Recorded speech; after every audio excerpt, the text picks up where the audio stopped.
Jadi yang nanti hari ini kita ada teman-teman media yang hadir di sini, juga ada yang ikut dari Zoom, begitu. Nah, supaya tidak berlama-lama, ngobrol lebih lama, saya serahkan kepada Kak Sekar. Terima kasih.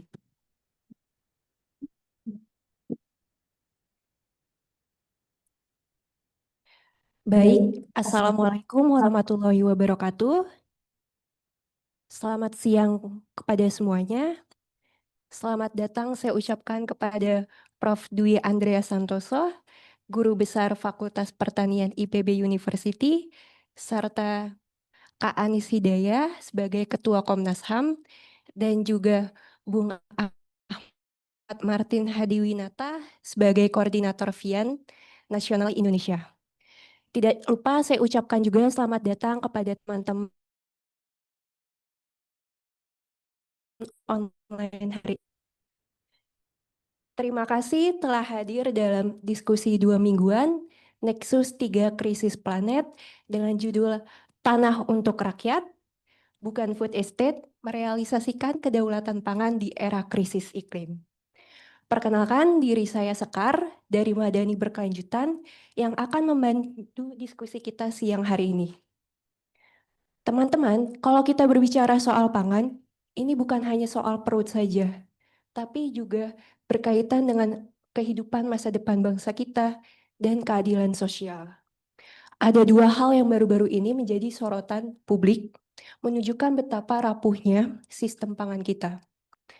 Pertama, pernyataan Dewi Kartika, Sekjen KPA, dalam rapat DPR yang viral di media sosial. Beliau menegaskan bahwa persoalan pangan tidak bisa diselesaikan oleh proyek-proyek besar seperti food estate, karena akar masalah justru ada pada akses terhadap tanah dan juga keberpihakan negara kepada pertanian rakyat. Kedua, kasus keracunan massal pada program makan bergizi gratis yang menimpa anak-anak sekolah ini.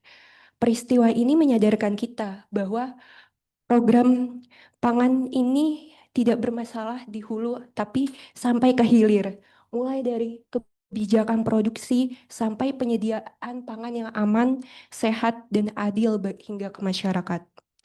Dua contoh ini memperlihatkan bahwa krisis pangan kita bukan sekedar menempatkan tentang soal teknis distribusi ataupun subsidi, melainkan soal arah kebijakan, apakah negara benar-benar menempatkan rakyat sebagai subjek dalam utama sistem pangan, atau justru menyerahkan kedaulatan pangan ke skema-skema besar yang beresiko mengorbankan petani, masyarakat adat, dan juga generasi muda kita.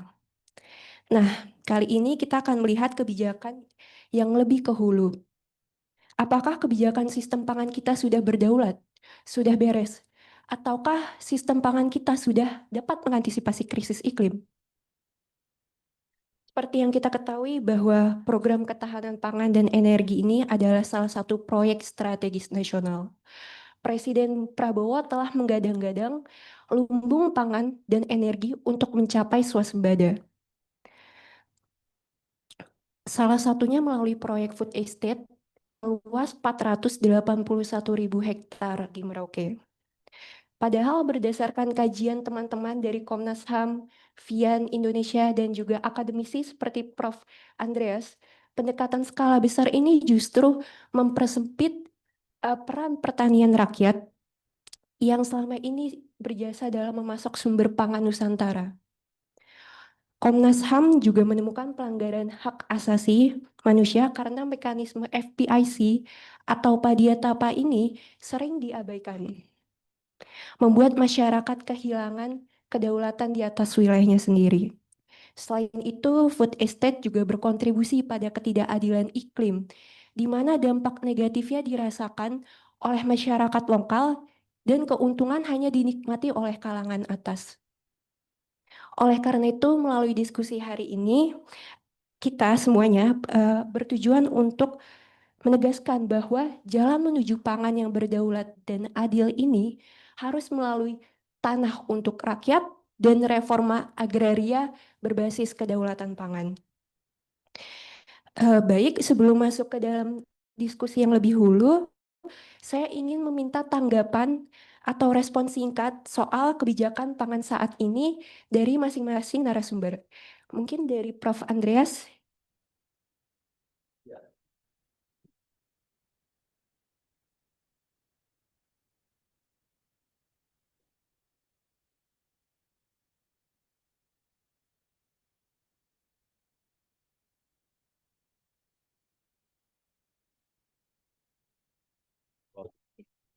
Ya, terima kasih Mbak Rati. Ya sudah barang tentu ini hal besar ya ketika kita bicara kedaulatan pangan, kan?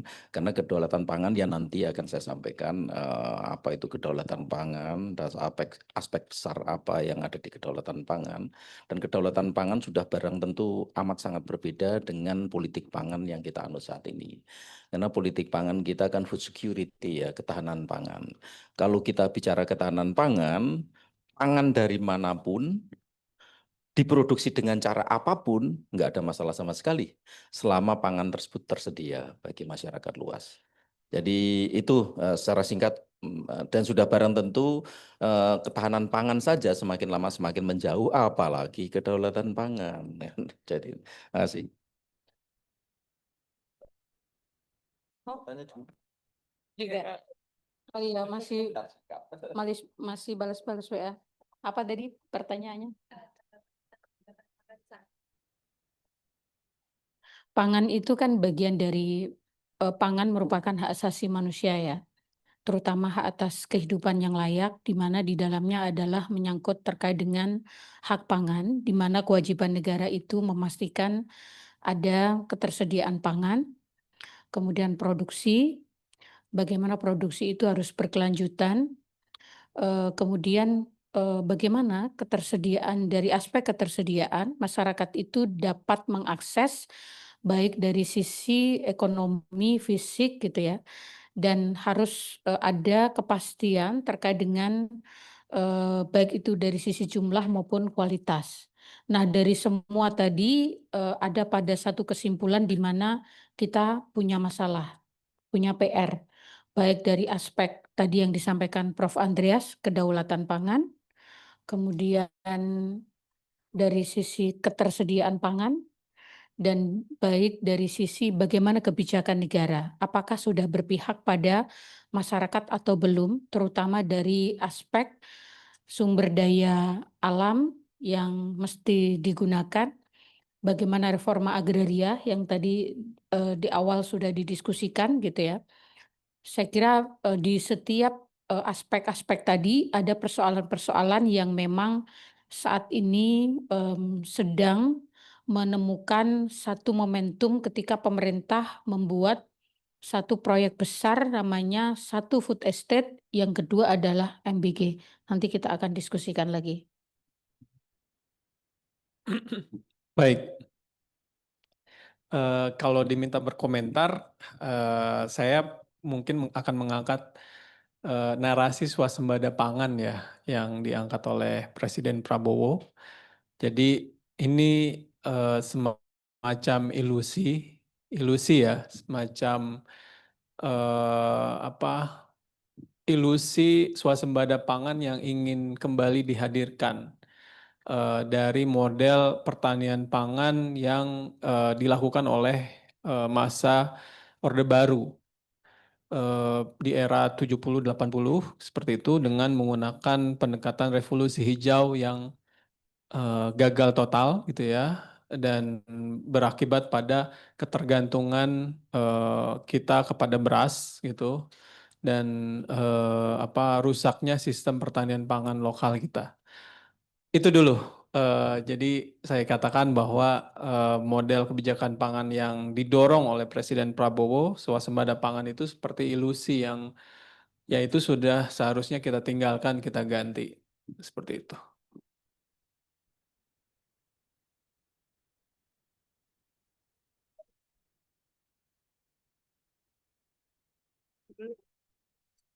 Ada yang Aman sih.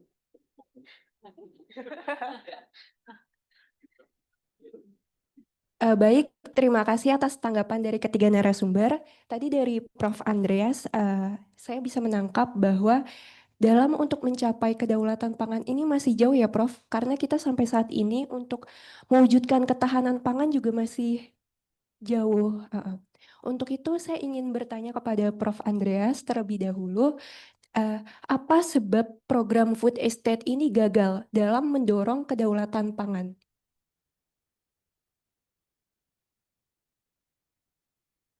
Ya, saya kira lebih baik saya presentasi saja ya, supaya karena kemarin waktu kami minggu lalu bahwa ini dialog saja, tapi ternyata setelah mendapatkan rundown-nya, oh ini kelihatannya harus presentasi. Untuk itu saya siapkan bahan untuk presentasi, bahan singkat, enggak terlalu panjang saya kira, sehingga dua isu ini terkait kedaulatan pangan dan reforma agraria bisa kita kupas berbasis apa yang ada. Em, saya izin berdiri ya. Dan mau diingatkan karena kalau sudah berdiri lupa duduk masalahnya. Ya, jadi ini nggak jelas ini bidang saya karena di satu sisi mempelajari hard science sehingga oleh si Mas Rektor diminta sebagai kepala Biotech Center. Bang Martin tawa-ketawa kalau dengar bioteknologi. Itu. Selain itu kaki yang satunya saya di jaringan petani kecil di Asosiasi Bank Benih dan Teknologi Tani Indonesia. Selain itu juga membantu Mbak Endri Saparini. Sama tadi saya lihat kantor Selios, kami sudah sering ke kantornya Mbak Endri di Core Indonesia, 3 tingkat. Oh, tahun lalu saya berkunjung ke sana di Center of Reform on Economic Indonesia. Ini yang ingin saya sampaikan terlebih dahulu, jadi saya akan merangkum saja terkait kedaulatan pangan dan reforma agraria. Berdasarkan situasi apa yang ada saat ini. Next. Nah ini sebenarnya yang barangkali sebagian dari kita tidak paham apa itu kedaulatan pangan, apa itu ketahanan pangan. Bahkan, nah ini, saya sering kali diundang kalau perumusan undang-undang, saya pasti diundang di Senayan kan. Senayan pun nggak paham apa itu ketahanan pangan, swasembada pangan, lalu kemudian kedaulatan pangan. Lalu akhirnya hasilnya apa? Hasilnya ketiga-tiganya masuk. Silahkan aja lihat undang-undang pangan, undang-undang perlindungan petani kan, dan sebagainya. Itu tiga-tiganya dimasukkan. Padahal tiga-tiganya berbeda sama sekali ya. Kalau swasembada pangan dengan ketahanan pangan sih masih agak mirip. Tapi kalau kita lihat seperti ini, antara ketahanan pangan dan kedaulatan pangan. Ketahanan pangan di kiri hubungan antar ekonomi kompetitif, rational, self-interest, mekanistik. Di kanan harmoni antara petani dan petani dengan alam. Di kiri model produksinya pertanian industri yang tadi Mas Martin sudah sampaikan terkait revolusi hijau. Di kanan agroekologi mengakui kompleksitas produksi. Di kiri ketahanan pangan model perdagangan liberal, di kanan model perdagangan proteksionis dan pasar lokal. Di kiri kita tahu persis WTO, organisasi intinya. Yang sebagai hakim untuk kalau ada negara-negara yang ngeyel ya harus bayar itu, kalau tetap saja ngeyel bayar sekitar 3 triliun, setara 3 triliun kalau dia melanggar. Lalu kemudian di kanan adalah via Campesina, La Via Campesina. Di kiri instrumennya ada agreement on agriculture, trade related aspect on intellectual property, dan yang di kanan adalah International Panel Committee for Food Sovereignty. Pendekatan ke sumber daya genetik sudah barang tentu kita tahu itu privat property right, sedangkan yang di kanan anti paten dan komunal. Yang di kiri diskus lingkungannya rasionalisme ekonomi, di kanan rasionalisme hijau. Jadi ya walaupun di sini disebutkan Benford dan Snow bahwa kedaulatan pangan counterframe ketahanan pangan. Counterframe itu maknanya ketika kita sudah mencapai kedaulatan pangan, sudah barang tentu ketahanan pangan selesai sudah. Walaupun kalau kita lihat satu di dua ini, itu seolah-olah bertentangan satu dengan yang lain. Jadi itu. Dan kita ketahanan pangan aja masih terseok-seok sampai saat ini. Oke, next. Terus, Mbak. Nah, ini reorientasi ekonomi politik, pembangunan pertanian, ya sudah barang tentu kalau kita ingin mencapai kedaulatan pangan sebagaimana yang kita diskusikan saat ini juga, maka perlu ada perubahan yang amat sangat mendasar. Kedaulatan pangan adalah pembangunan pertanian, intinya pembangunan pertanian berbasis petani kecil. Small scale farmer based agriculture development. Apa yang dilakukan pemerintah berkebalikan semua. Seperti yang di kiri kan, yang di atas BUMN, korporasi, entrepreneur, sedangkan yang pertanian rakyat, pertanian keluarga, agroekologi di bawah. Bagaimana ini kita balik? Dan ini susahnya setengah mati membalik ini. Bahwa pertanian rakyat, pertanian keluarga, dan agroekologi itu di atas. Lalu next. Nah, kedaulatan pangan sangat erat dengan kedaulatan petani. Tahun 2005 saya diundang sedulur-sedulur tani kami di Kediri. Hadir lebih banyak dibanding yang ini di satu ruang ini, ruang sempit. Mereka mengeluh. Apa ya istilahnya, apa sih istilahnya? Curhat lah, curhat ke kami. Karena apa? Mereka ditangkapin polisi. Tangkapin polisi, lalu kemudian dibawa ke penjara sebentar dan sebagainya. Mereka inginnya udahlah sudah ya kalau di polisi ya siapapun masyarakat kita sendiri atau apalagi masyarakat awam kan takutnya setengah mati. Itu yang terjadi. Dan mereka sangat menginginkan mereka bisa bebas dari ancaman, bebas dari ya seperti itu, lalu masuk pengadilan dan lain sebagainya. Itu yang mereka inginkan. Mereka ingin serahkan seluruhnya benih dan lain sebagainya. Masalahnya apa pada saat itu? Mereka membuat benih jagung hibrida sendiri. Nah saya bilang, ya sampean sih terlalu kreatif sih. Kalau terlalu kreatif ditangkap polisi. Jadi bercanda seperti itu ke mereka.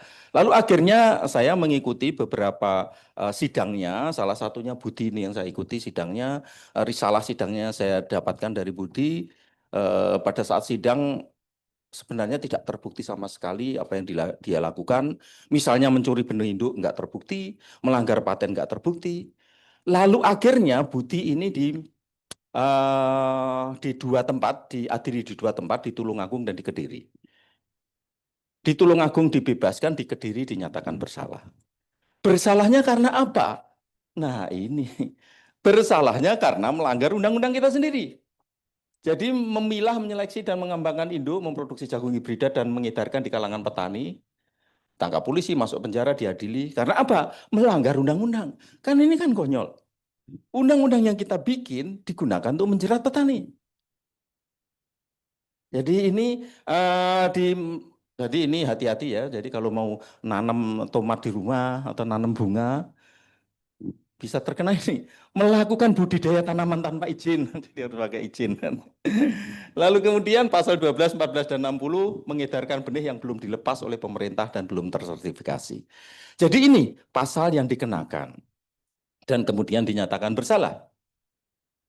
Dan saat itu kenapa saya berubah? Jadi kalau di IPB itu sekarang ada aturan kalau Senin pakai pakaian putih, kalau Jumat pakai pakaian batik.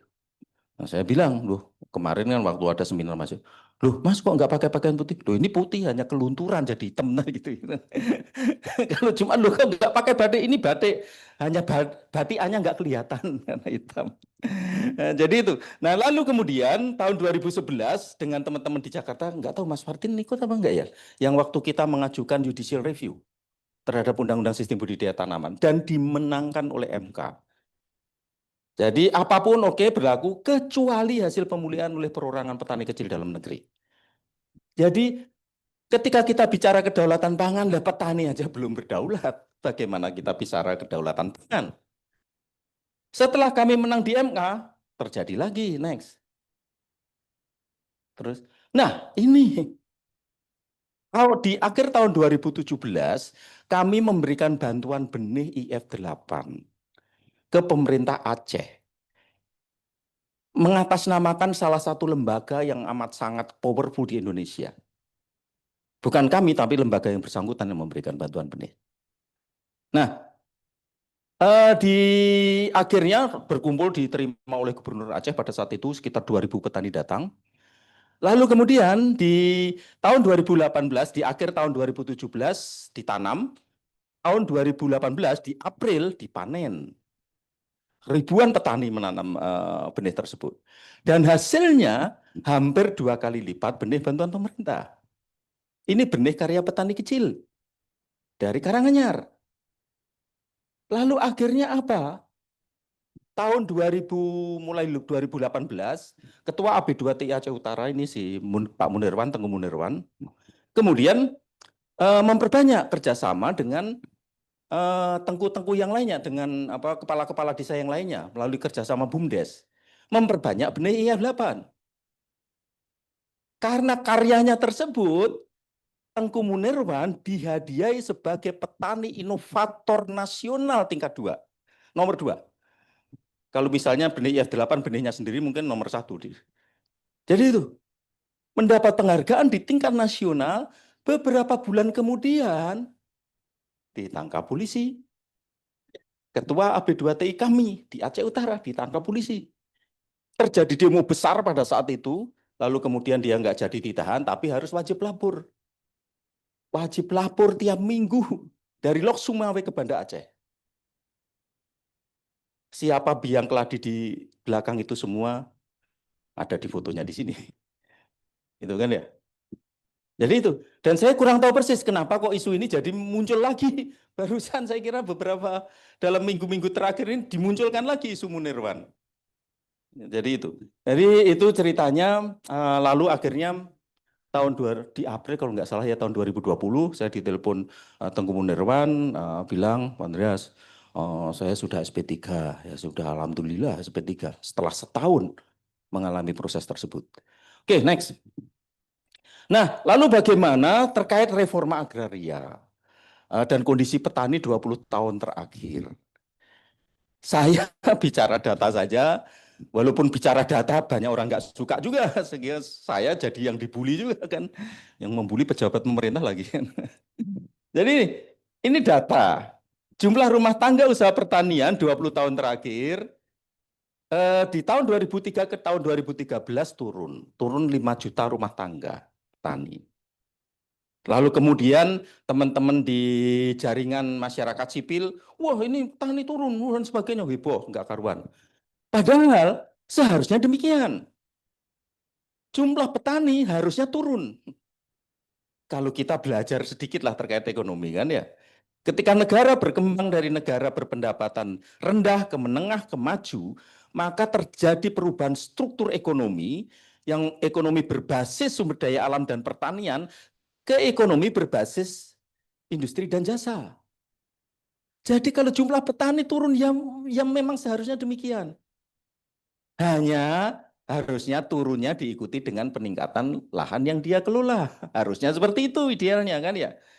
Jadi petani turun oke, dari 31 ke 26. Nah, tapi tahun 2023 meningkat lagi sebesar 2 juta rumah tangga tani. Nah, ada apa?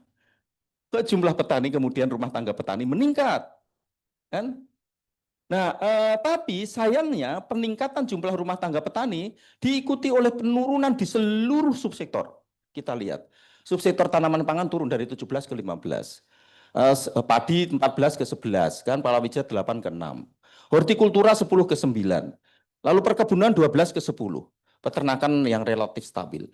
Lalu saya tanya ke Mas Hermanto di BPS, Kadarmanto, Mas Kadar, Mas, data sampean ini gimana sih?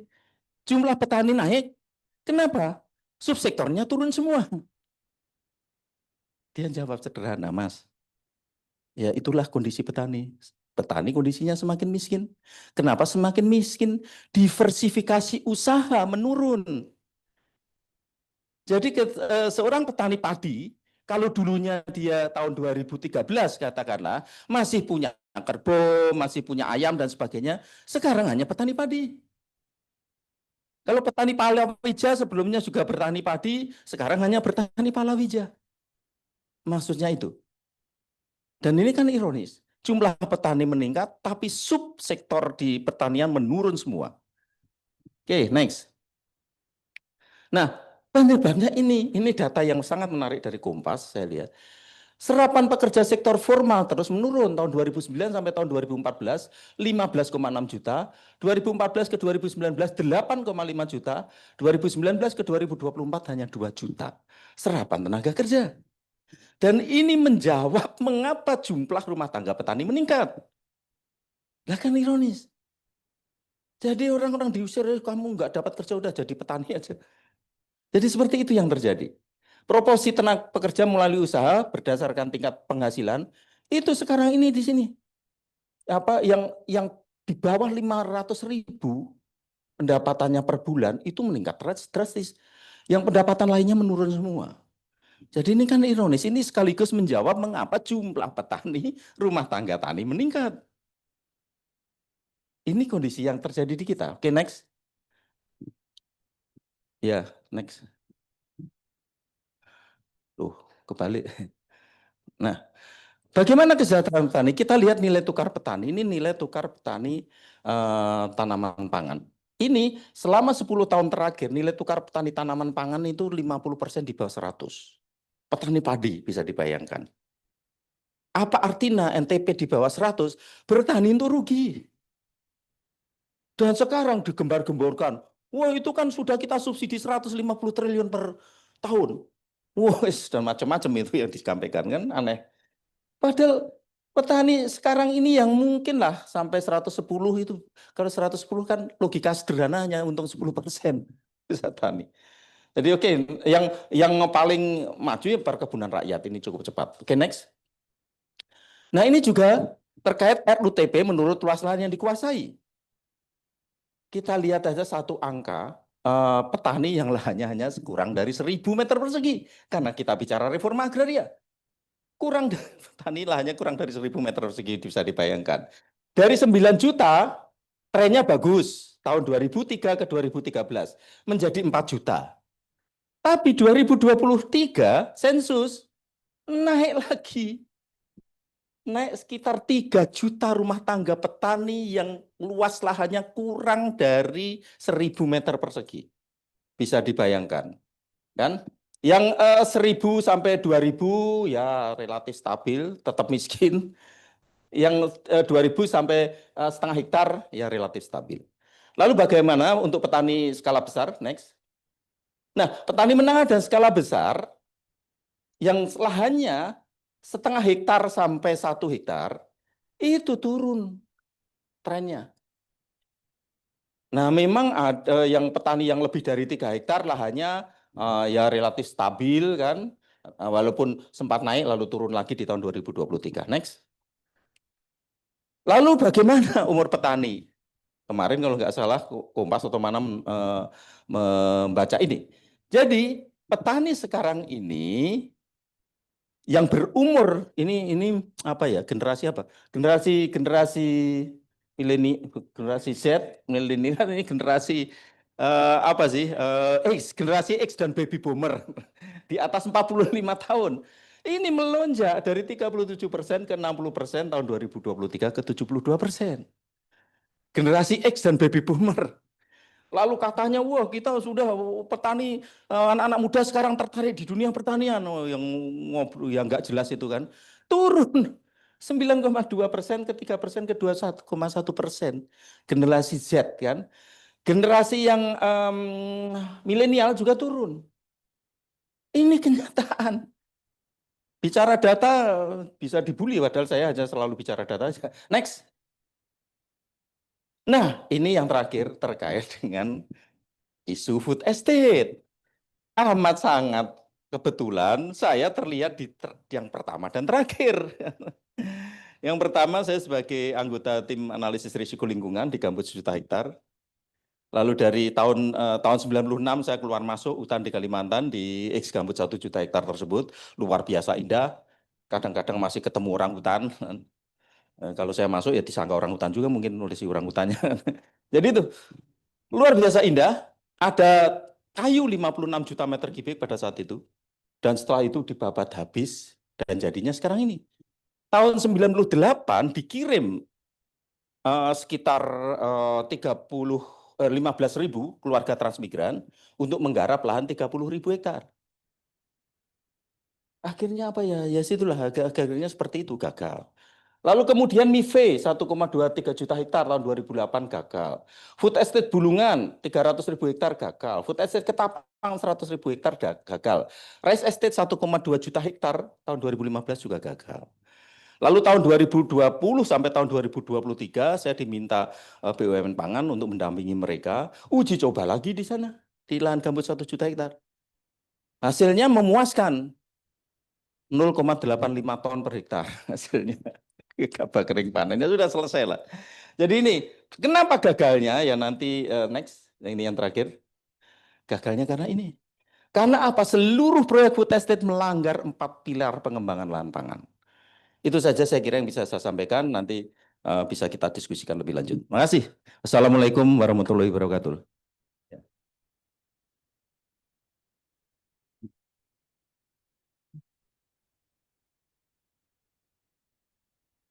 Ya, terima kasih. Saya melanjutkan Prof. Andreas. Mungkin dari sudut pandang yang agak berbeda.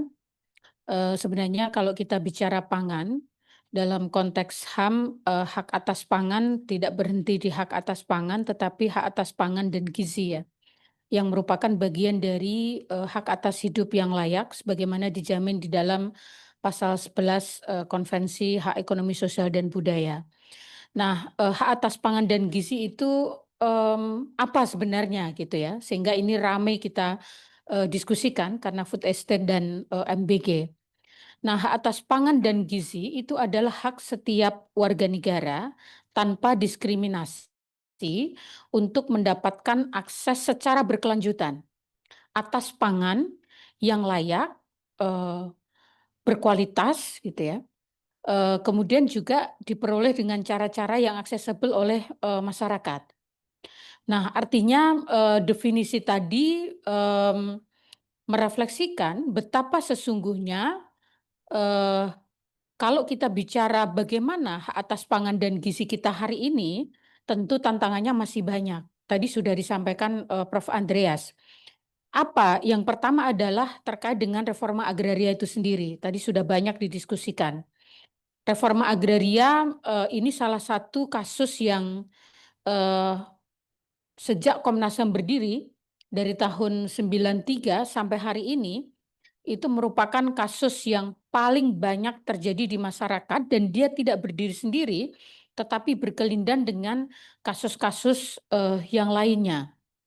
Jadi bagaimana dorongan terkait dengan reforma agraria, soal tata kelola pertanahan, soal kebijakan, soal akses masyarakat terhadap lahan, yang itu akan kemudian menjadi satu faktor penting atau dimensi utama bagaimana kemudian hak atas pangan dan gizi masyarakat itu bisa terpenuhi ketika reforma agraria diselesaikan gitu.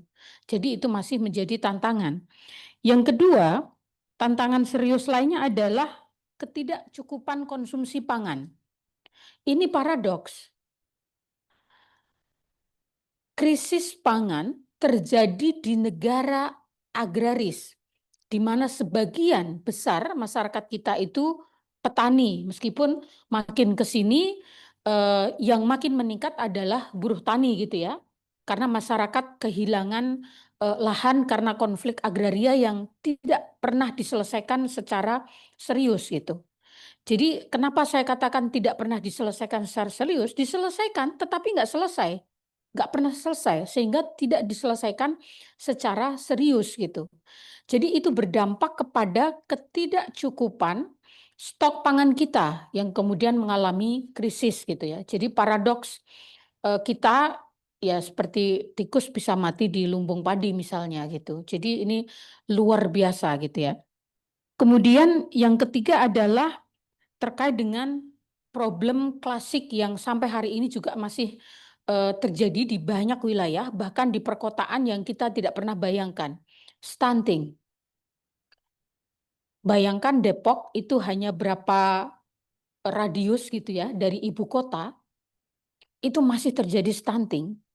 Apalagi kita tidak bisa membayangkan di wilayah-wilayah yang jauh sekali gitu ya, seperti Nusa Tenggara Timur, kemudian mungkin Indonesia Timur bagian yang lain gitu.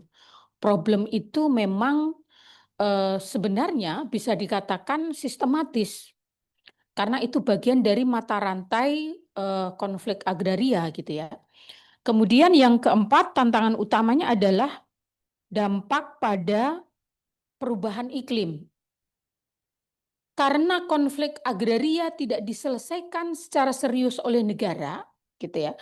Kemudian pemerintah melihat ketidakcukupan stok pangan kita atau krisis pangan kita, kemudian membuat program-program seperti misalnya food estate yang itu justru menghasilkan persoalan baru, yaitu salah satunya adalah krisis iklim. Karena seperti yang kita lihat di berbagai daerah di Indonesia, food estate dibangun dengan cara-cara yang tidak menggunakan atau mengindahkan prinsip-prinsip hak asasi manusia, baik dari aspek pengadaan lahannya, penyerobotan lahan masyarakat adat, yang bahkan kemudian itu menimbulkan deforestasi dan lain-lain gitu ya, sehingga itu memicu bagaimana perubahan iklim gitu. Di sisi yang lain tentu ketiadaan mekanisme akuntabilitas yang berbasis pada pendekatan hak asasi manusia. Ini terkait pada rantai pasok pangan kita yang masih didominasi oleh pelaku bisnis gitu ya, dan oknum-oknum negara yang dari sisi akuntabilitasnya itu memang patut kita indikasikan masih terjadi praktek-praktek korupsi ya sampai hari ini gitu. Saya kira Kementerian Pertanian adalah bisa dicek datanya KPK nanti, mestinya ini bisa mengundang juga teman-teman dari TI misalnya untuk melihat bagaimana praktek korupsi dalam tata kelola pangan kita itu luar biasa mempengaruhi ketersediaan pangan dan gizi untuk masyarakat Indonesia. Nah, dalam pemenuhan hak atas pangan dan gizi, prinsip-prinsip HAM yang seharusnya itu menjadi dimensi yang sangat penting dan diperhatikan oleh negara, itu selama ini seringkali itu luput gitu ya, terkait soal kelayakan. Yang hari-hari ini 5.000 sekian ya, anak-anak kita yang mengakses pangan bergizi gratis itu kemudian mengalami satu kasus gitu ya, mungkin bahasanya bisa keracunan atau yang lain. Saya kira dari aspek prinsip-prinsip kelayakan itu kurang terpenuhi gitu.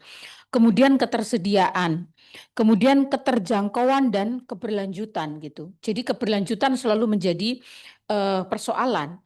Nah, apa sesungguhnya tanggung jawab negara dalam hal untuk memastikan hak atas pangan dan gizi bagi masyarakat? Tentu sangat jelas, baik itu di dalam konstitusi maupun regulasi-regulasi lain yang terkait gitu ya. Tentu negara punya kewajiban untuk memastikan penghormatan, pelindungan, dan pemenuhan terkait seluruh aspek tadi, baik dari sisi ketersediaannya, keterjangkauannya, kelayakannya gitu ya.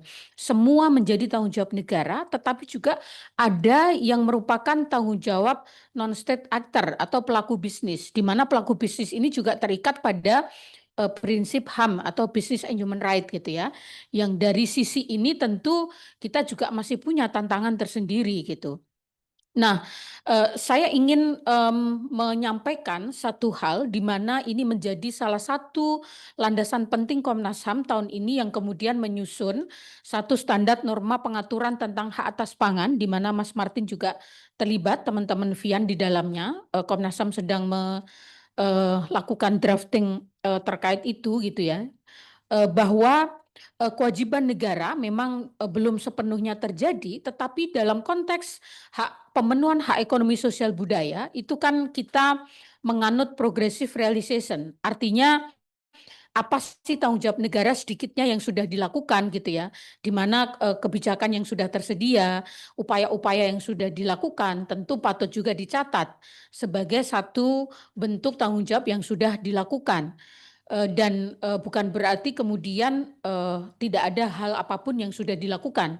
Karena dalam prinsip progressive realization itulah kemudian kita bisa melihat sejauh mana tanggung jawab itu mulai dilakukan. Nah, ketika kewajiban dan tanggung jawab itu tidak sepenuhnya kemudian dilakukan, baik oleh negara maupun non-state actor, yang terjadi adalah pelanggaran hak asasi manusia. Dalam konteks pemenuhan hak atas pangan dan gizi, pelanggaran yang terjadi adalah pertama pengusiran masyarakat dari lahan yang produktif, karena konteksnya tadi soal konflik agraria. Yang kedua adalah terkait dengan pencemaran sumber pangan. Ini karena produksi yang tidak mengindahkan aspek-aspek kesehatan lingkungan, ya, aspek-aspek kehidupan kita, gitu ya, sehingga itu melahirkan persoalan itu. Kemudian kebijakan yang mengakibatkan kelangkaan atau lonjakan harga. Tadi sudah disampaikan sama Prof. Andreas, bagaimana kemudian politik pangan kita itu tidak menunjang terkait dengan harga pangan yang harusnya negara agraris, bagaimana sih harusnya memberikan label pada harga beras kita dan lain-lain gitu ya. Masyarakat tidak bisa menjangkau, tidak bisa membeli beras di lumbung pangan itu kan sesuatu yang luar biasa gitu. Kemudian praktek diskriminatif yang membatasi akses pangan serta kelalaian dalam melindungi kelompok rentan. Nah, tentu dalam hal ini masyarakat adat, perempuan, anak, disabilitas yang merupakan kelompok khusus yang dalam hal pemenuhan atas hak pangan dan gizi itu tentu memiliki satu tantangan dibandingkan dengan kelompok yang lain. Jadi saya kira itu gambaran secara umum. Nah, ketika terjadi pelanggaran HAM itu, maka yang harus didorong adalah pemulihan. Baik itu pemulihan yang melalui mekanisme yudisial, artinya proses peradilan yang fair dan adil, serta mekanisme pemulihan non-yudisial ya, negosiasi, mediasi, dan lain-lain. Nah, Komnas HAM tentu selama ini juga memiliki peran dan kontribusi ketika kita melakukan upaya-upaya mediasi dalam kasus-kasus konflik agraria yang mengakibatkan problem ketersediaan pangan di berbagai wilayah di Indonesia. Dan terkait dengan food estate, kami juga sebenarnya sudah melakukan pemantauan di beberapa kasus, yang terakhir adalah di Merauke. Dan terkait soal MBG, kami sedang mempersiapkan satu tim untuk juga melakukan penyelidikan karena kami berharap tentu ini tidak meluas. Kasus-kasus ini diharapkan bisa mendorong pemerintah untuk melakukan satu evaluasi dan perbaikan baik dari sisi tata kelola maupun ketersediaan pangan yang layak dan bergizi bagi masyarakat. Saya kira itu. Terima kasih. Baik, terima kasih Kak Anies. Bisa langsung Bung Martin. Baik, saya berdiri juga deh. Di Prof. Andreas tadi. Baik, saya ada presentasi yang saya siapkan untuk diskusi kali ini. Bisa ditampilkan ya. Saya akan berbicara mengenai pelanggaran hak atas pangan dalam proyek food estate karena saya kira dalam kebijakan hari ini yang diteruskan dari yang periode sebelumnya, yaitu salah satunya adalah proyek food estate gitu ya, salah satu program pangan pemerintah. Dan kami memantau ini sejak era pandemi ya, 2022 sampai sekarang kami secara fokus bersama teman-teman koalisi yang lain, organisasi lain, dan lanjut. Ya ini, jadi 2018 pengawas khusus PBB tentang hak atas pangan Hilal Elfert pernah ke Indonesia. Dan ada beberapa hal yang menarik yang ingin saya tampilkan, tapi saya ingin menggarisbawahi adanya catatan dari Hilal Elfert bahwa terjadi kegagalan pemerintah memenuhi kewajiban hak atas pangan khususnya kepada kelompok perempuan dan khususnya perempuan dan kelompok rentan, termasuk secara khusus kepada masyarakat adat. Ini adalah kasus terjadinya kematian akibat kelaparan di Papua yang terjadi tahun 2018 sebelumnya ya. Nanti kita lihat ada bagaimana kejadian itu terus berulang. Next, ya ini saya kutip saja supaya ini next. Nah, yang cukup mengagetkan adalah respon pemerintah terhadap kegagalan pemerintah tersebut. Catatan dari pengawas khusus PBB tersebut. Pertama, pemerintah berkilah bahwa tidak ada masyarakat adat dalam konteks UNDRIP di Indonesia. Terminologinya berbeda, indigenous people dengan masyarakat adat di Indonesia. Mereka berkilah bahwa secara sejak era kolonial, sebelum kolonial tidak ada masyarakat adat itu. Kita semua masyarakat asli seperti itu.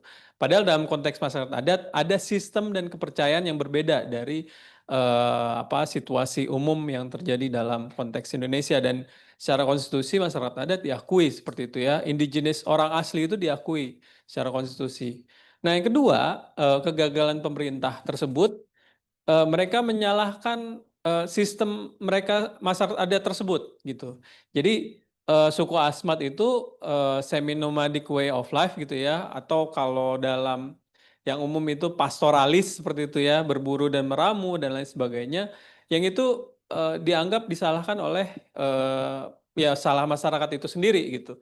Padahal harusnya kalau kita berbicara kematian akibat kelaparan, itu adalah hak fundamental yang negara harusnya tahu itu terjadi seperti itu, dan tidak bisa menyalahkan komunitasnya. Nah, ini juga terkait dengan kegagalan kematian akibat kelaparan yang terus berulang terjadi di Papua seperti itu. Dan ya ini harusnya terkait dengan bagaimana yang kita diskusikan kali ini terkait dengan iklim dan segala sebagainya, itu termasuk juga dampak dari berkaitan dengan pangan seperti itu. Next. Nah, karena tadi saya mengatakan kematian akibat kelaparan yang terjadi berulang-ulang, nah ini peta tentang ketahanan pangan di Indonesia. Di sini terlihat yang sebelah kiri itu adalah tahun 2018.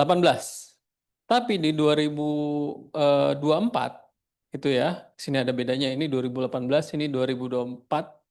Tidak ada jauh berbeda di dalam konteks Papua. Ini menunjukkan berarti tidak ada progressive realization seperti itu. Tadi dikatakan oleh Bu Anies ada progressive realization, tapi yang terjadi mandek seperti itu. Bahkan bisa jadi kondisinya lebih buruk, dan data Kompas menunjukkan terjadi kematian berulang-ulang gitu ya, dari 82, 2005, 2023, bahkan terakhir 2023 juga terjadi gitu, kematian akibat kelaparan di Papua seperti itu. Nah, di sisi lain kita melihat kontradiksi ya seperti itu, yang ini terkait dengan swasembada pangan tadi, kontradiksi ingin swasembada pangan tetapi membebaskan kuota impor seperti itu. Itu kan ingin berdaulat gitu ya, berdaulat pangan dalam tanda kutip gitu ya, tapi membuka kuota impor. Next. Nah, ini konteks pangan dan gizi secara global ya, secara general seperti itu. Hari ini ada, kalau data Kompas, 68% populasi tidak bisa mengakses, atau sekitar 183 juta, 7,7 juta orang tidak memiliki akses untuk pangan yang bergizi seperti itu. FAO 2025 masih ada 17 juta orang kelaparan di Indonesia gitu ya. Dan ada 43% atau 123 juta orang di Indonesia tidak bisa mengakses pangan yang sehat. Ini sebenarnya saya mengutip bahasanya Prof. Andreas sebenarnya, konsumsi ultra processed food gitu ya, yang dulu terjadi berasisasi gitu, yang sekarang mie instanisasi, kita nggak sebut merek. Terjadi di Indonesia seperti itu. Ini menunjukkan bahwa kondisi hari ini kita tidak baik gitu ya, tapi masih ada yang memiliki akses pangan seperti itu. Next. Nah, ini kan yang jadi konteks munculnya food estate, krisis pangan. Yang jadi pertanyaan adalah, apakah yang kita hadapi ini adalah krisis pangan? Apakah krisis yang lain seperti itu? Saya sih mencoba mengulas ya, krisis iklim seperti itu. Ini karena kita berbicara mengenai nexus iklim, salah satunya kan bencana akibat iklim meningkat seperti itu ya. Kemudian juga menurunnya produksi pangan karena iklim juga gitu. Sebenarnya krisis kita krisis iklim gitu. Kalau kita mengurai akar masalah yang kita hadapi. Kemudian krisis produsen pangan seperti itu. Tadi Prof. Andreas dengan menjelaskan ya, jumlah pelaku pertanian terjadi guramisasi Guramisasi itu petani yang mengolah lahan di bawah 0,5 hektar, Prof. Prof. Andres yang sangat ini. Dan itu di tahun 2003 lalu itu menunjukkan sebenarnya terjadi regresi kalau lawannya dari progressive realization, perwujudan progresif. Nah, kemudian krisis yang lain krisis agraria gitu. Adanya konflik agraria, teman-teman KPA, data KPA menunjukkan ada 10 tahun terakhir 3.200 sekian ya konflik agraria dengan luas mencapai 7,4 juta hektar dan berdampak kepada 1,8 juta hektar keluarga gitu ya, keluarga petani. Termasuk juga minimnya regenerasi petani ya. Tadi baby boomer dan Gen X gitu ya yang jadi petani hari ini gitu ya, jam istilah generasi-generasi itu, dan krisis komoditas pangan untuk bisnis pangan gitu ya. Ini komodifikasi pangan lebih tepatnya seperti itu. Bagaimana yang tadi saya katakan di sebelumnya swasembada pangan tetapi membebaskan kuota impor seperti itu. Kemudian ada juga subsidi negara untuk perusahaan yang melakukan impor tepung untuk kebutuhan apa? Mie instan kembali seperti itu. Itu kan krisis komodifikasi pangan gitu kan, yang hanya menguntungkan kelompok oligarki kalau istilah yang kita pakai hari ini seperti itu. Next.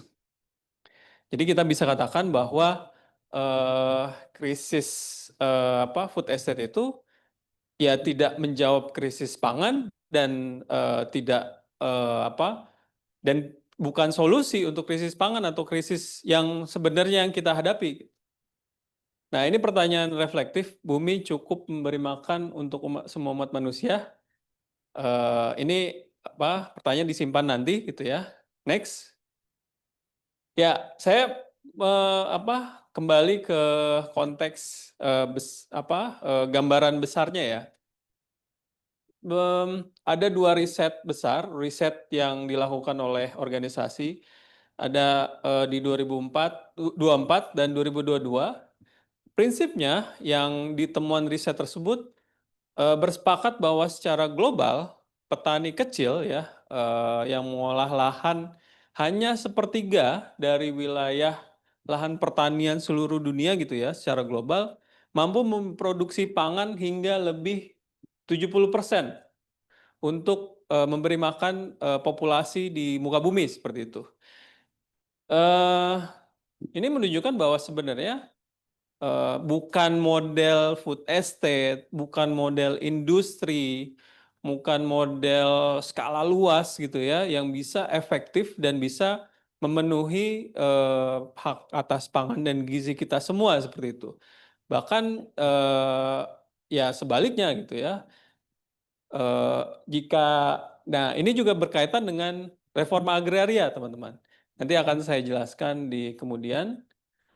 Jadi food estate itu bukan solusi. Jadi petani kecil, organisasi gerakan tani dan produsen pangan skala kecil ya, termasuk di sini nelayan tradisional, nelayan kecil itu memberi pangan lebih efektif dan lebih solutif terhadap krisis yang kita hadapi.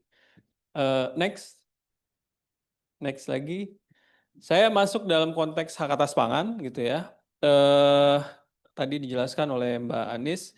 Saya mengutip di pasal 11 ayat 2 Konvensi Hak Ekonomi Sosial Budaya yang menurut saya dalam konteks rumpun hak ekosop gitu ya, satu-satunya yang menyatakan sebagai hak fundamental di dalam rumpun hak ekosop adalah hak atas pangan. Kalau melihat seluruh pasal-pasalnya ya, jadi hak atas pangan ini kelompok yang hak fundamental. Nah, saya ya mencoba mengurai gitu ya dan melihat bahwa hak atas pangan ini hak yang mendasar gitu ya. Hak yang mendasar bisa dikatakan dia non-derogable harusnya. Karena dia sangat berkaitan dengan hak hidup gitu ya untuk mendapatkan tumbuh kembang yang baik seperti itu ya. Prosesnya adalah ya tidak bisa dilimitasi, dikurangi seperti itu. Nah, saya menggarisbawahi di ayat 2 ya, ayat 2 huruf A-nya gitu ya. Prinsipnya adalah bagaimana negara didorong, dimandatkan ya, bahkan ini mengikat ya, diwajibkan untuk meningkatkan produksi dan distribusi, konservasi dan distribusi pangan gitu, dengan prinsip-prinsip gizi, dan saya garis bawahi melakukan pembaharuan atau reforma sistem agraria. Yang ini adalah bagaimana memastikan produksi itu di dalam negeri seperti itu, bukan dalam pendekatan ketahanan pangan. Jadi hak atas pangan itu pada prinsipnya adalah bagian dalam kedaulatan pangan seperti itu. Dia tidak memaksa gitu ya, pangan itu harus ada gitu. Tapi dilakukan pertama kali adalah meningkatkan cara-cara produksi, konservasi dan distribusi dalam negeri, bukan langsung impor gitu ya, bukan langsung memaksakan impor bahan pangan dan lain sebagainya, yang itu termasuk juga mendorong pengetahuan teknis dan ilmiah, termasuk ya pengetahuan lokal, pengetahuan masyarakat adat dan lain sebagainya seperti itu. Itu pasal 11. Next, ini apa nih? Ya ini gambaran besar hak atas pangan gitu ya. Next saja ini bagian ini. Next lagi konteksnya, next lagi.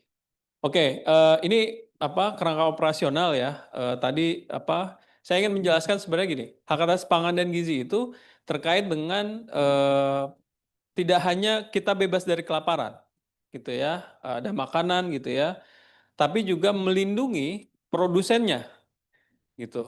Produsen pangan, bagaimana perlindungan terhadap akses dan kontrol terhadap sumber-sumber agraria. Bagaimana memastikan produsen pangan, karena ada salah satu prinsipnya adalah berpihak kepada kelompok yang paling marginal dalam sistem pangan. Siapa? Tani kecil, nelayan kecil, masyarakat adat di situ sebagai produsen pangan. Nah, itu yang mendorong hak atas pangan ini ya pada prinsipnya tidak hanya kita bebas dari lapar gitu ya, tetapi juga melindungi produsen pangan seperti itu. Nah, saya mengutip beberapa langkah operasional gitu ya. Tadi disebutkan ada progressive realization, tetapi ada juga immediate protection ketika ada kebutuhan khusus gitu ya, bencana, masyarakat yang tidak bisa memenuhi pangan sendiri, non diskriminatif, kemudian tidak boleh ada yang ketiga itu tidak ada kemunduran dalam prosesnya. Kita bisa melihat tadi bagaimana terjadi kemunduran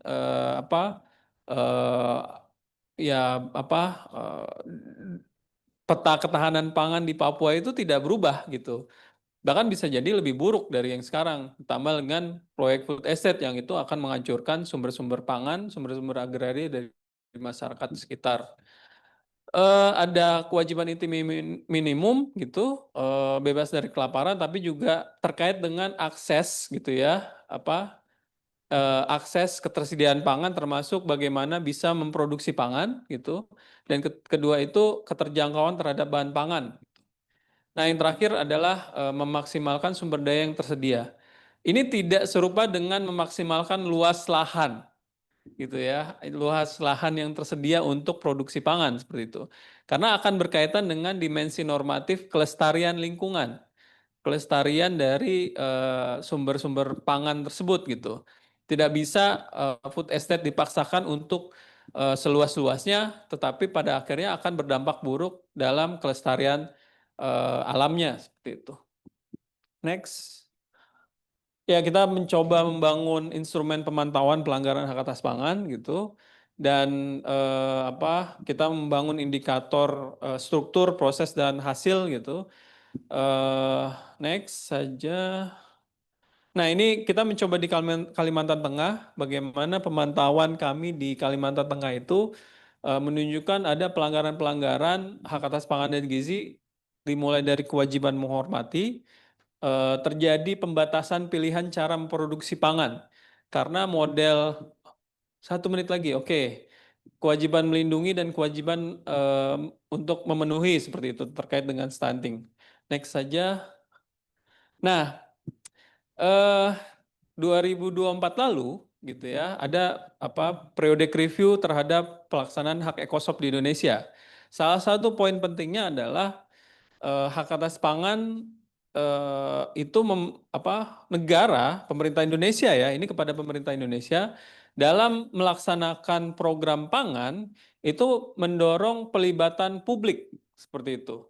Hingga saat ini food estate gitu ya atau MBG gitu tidak pernah ada proses pelibatan publik, khususnya karena di sini disebut pelaksanaan dari program pangan harus didasarkan hak asasi atas pangan seperti itu, termasuk konsultasi kepada masyarakat adat, komunitas petani kecil bahkan ya, dan perempuan dengan menghormati sistem pertanian pangan lokal. Nah itu yang terjadi, kita tidak pernah dilibatkan, masyarakat petani, masyarakat sipil tidak pernah dilibatkan dalam proses food estate dan terakhir MBG seperti itu. Next. Nah, saya melihat bahwa untuk menjawab persoalannya berdasarkan situasi-situasi yang kita hadapi sebelumnya, bukan food estate masalah jawabannya, tetapi reforma agraria. Karena pertama mandat hak ekosop gitu ya, yang jelas ya secara konstitusi kita juga dimandatkan untuk melakukan reforma agraria. Tetapi dalam konteksnya keterkaitan perampasan tanah ya, kemudian ketimpangan penguasaan tanah gitu ya, di mana indeks ketimpangan penguasaan tanah semakin memburuk ya, Prof. Andreas, terakhir 0,58 yang berarti ya 1% kelompok orang kaya menguasai 99% bahkan dari wilayah sumber daya tanah di Indonesia gitu.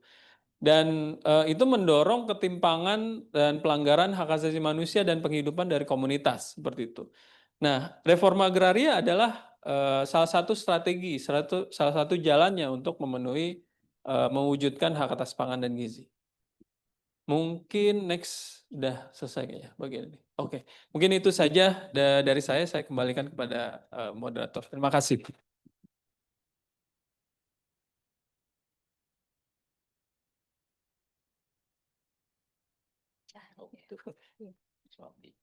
Baik, terima kasih atas pemaparan dari ketiga narasumber hari ini.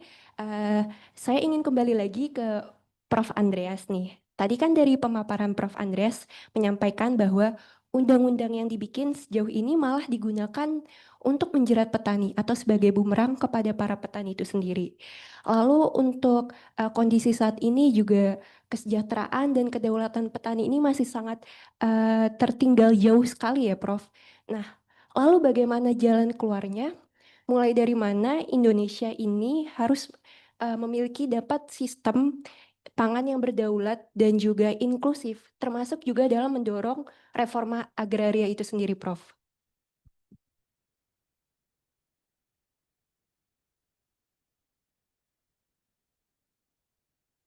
Iya, terima kasih Mbak Rati.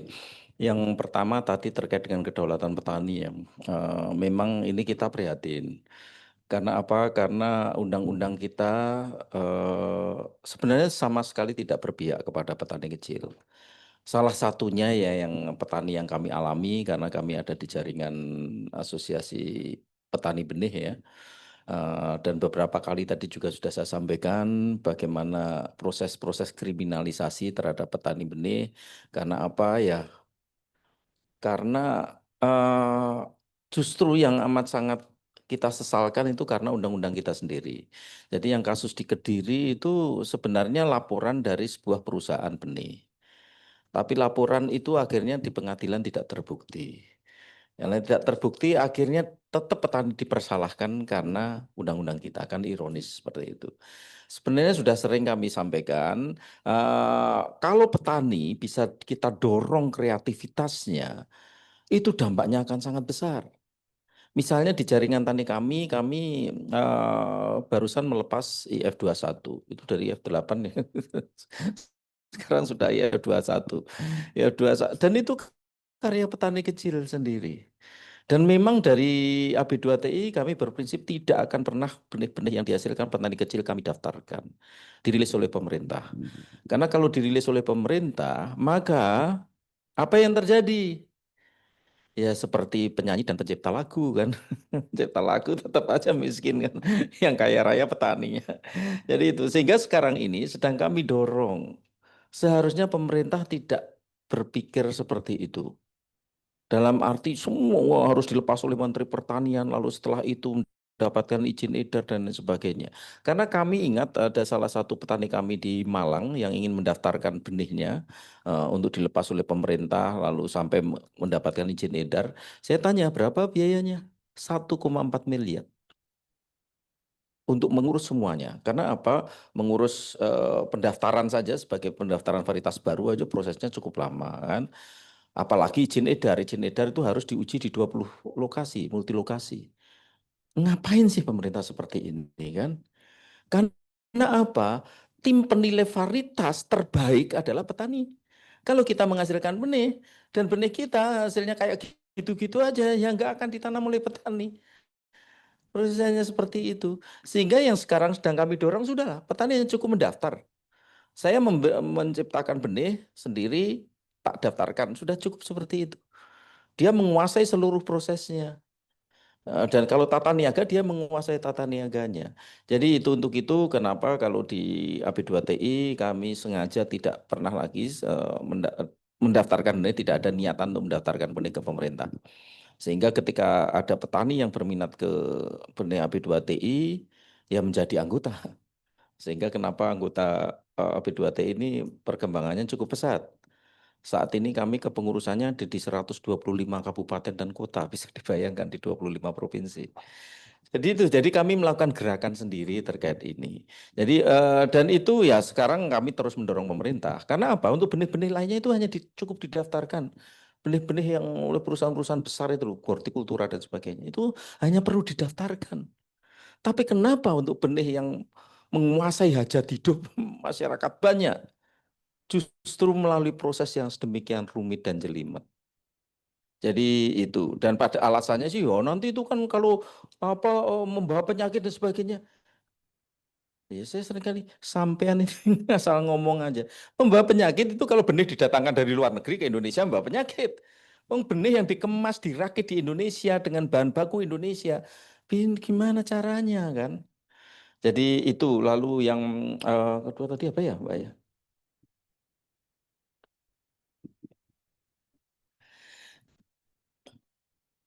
Iya, sudah barang tentu hampir sama dengan Bang Martin tadi juga kan. Bagaimana pertanian kita arahkan ke petani skala kecil, petani kecil lah, petani keluarga dan sebagainya. Lalu tadi sebenarnya apa yang tadi Bang Martin sampaikan juga, dan itu memang rilis BPS ya, terkait petani gurem. Saya langsung protes ke Mas Kadar, kantor Direktur Statistik. Mas, Mbok jangan menggunakan kata gurem. Karena apa? Saya waktu kecil memelihara ayam di kandang. Dan kalau mendekati kandang ayam, gatal-gatal semua tubuh saya. Karena apa? Ya karena si gurem itu tadi. Jadi gurem itu parasit yang menyerang ayam, kan? Parasitnya kecil. Kecil-kecil itu sakit gatal semua itu kalau kena gurem. Lah petani kok dibayangkan kayak parasit kecil. Saya protes lalu Mas Kader, ya Pak Dres, nanti kemungkinan akan diubah istilah gurem menjadi pertanian skala kecil, small scale farmer seperti itu. Jadi karena apa? Sama aja kan ketika armyworm, armyworm dulu kan diterjemahkan sebagai ulat tentara kan ya. Wah, ABRI protes itu. Ulat, masa tentara disamakan dengan ulat? Lalu akhirnya kan sekarang enggak kan? Jadi ulat gerayak ya sama saja, si TNI kan gerayak ke sana kemari juga kan, jadi sama aja. Jadi itu untuk itu saya berharap istilah gurem ini diubah oleh BPS. Jadi tidak menggunakan istilah itu. Jadi itu Mbak, yang bisa dalam arti apa kita harus kembali seperti tadi disampaikan oleh Bang Martin bahwa 70% pangan itu diproduksi oleh petani kecil, ya kita mendorong petani kecil. Bagaimana mendorong petani kecil? Nggak usah lah. Kalau saya tanyakan ke sedulur-sedulur tani kami, apakah perlu bantuan subsidi benih, subsidi pupuk, bantuan alsintan? Jawabannya tidak perlu. Jawaban mereka. Yang paling penting bagi mereka adalah menjaga harga yang baik di tingkat usaha tani. Ini yang teramat penting. Karena yang tadi itu pengeluaran yang tadi untuk benih, untuk pupuk, pestisida itu less than 10%. Benih itu hanya bahkan benih itu hanya sekitar 2%. Yang pupuk itu hanya sekitar 5%, kurang 4%-an. Itu sangat kecil. Tapi kemudian dikemukakan, wah kita sudah membantu petani 150 triliun. Waduh, ini piye karepe. Sehingga banyak tuntutan, petani harus nurut dan lain sebagainya. Sehingga ketika kemarin waktu harga gabah, kan ya itulah. Pemerintah menyatakan produksi naik pesat, amat tinggi. Stok bulog terbesar sepanjang sejarah memang iya 4,3 juta ton. Tapi harga beras sejak Januari sampai detik ini naik terus. Tidak ada satu bulan pun di mana harga beras nggak naik. Jadi itu. Sehingga kelihatan kalau anomali. Lalu kemudian apa? Pemerintah memaksa waktu beberapa minggu lalu yang kami tentang habis itu, memaksa perusahaan-perusahaan untuk membeli gabah di harga 6.500. Padahal harga gabah sudah melonjak di atas 7.000, 7.500. Saat ini harga gabah sudah mendekati 8.000. Tapi pernah dipaksa diturunkan polisi dan lain sebagainya, Satgas Pangan, untuk memaksa pengepul atau pembeli-pembeli membeli gabah dari petani 6.500. Ini kan nggak benar sama sekali. Ya lalu akhirnya nggak tahu sih kelanjutannya, kelihatannya batal lagi, nggak dilakukan. Tapi itu sempat edaran itu kemudian dipublikasikan, disampaikan juga ke kami edaran bahwa beberapa perusahaan diminta membeli gabah di harga 6.500. Jadi kembali lagi pembangunan pertanian ke depan small scale agriculture, based agriculture. Baik, terima kasih Andreas atas pemaparannya dan respon tadi. Sekarang saya ingin beralih kepada aspek hak asasi manusia kepada Kak Anies. Saya ingin tahu bahwa yang terjadi di saat ini itu terjadi kompetisi lahan antara upaya korporasi berskala masif untuk komoditas pangan dan energi dan mengabaikan pertanian rakyat yang inklusif. Nah, apakah kompetisi itu tercermin dari laporan yang selama ini masuk dan diterima oleh Komnas HAM?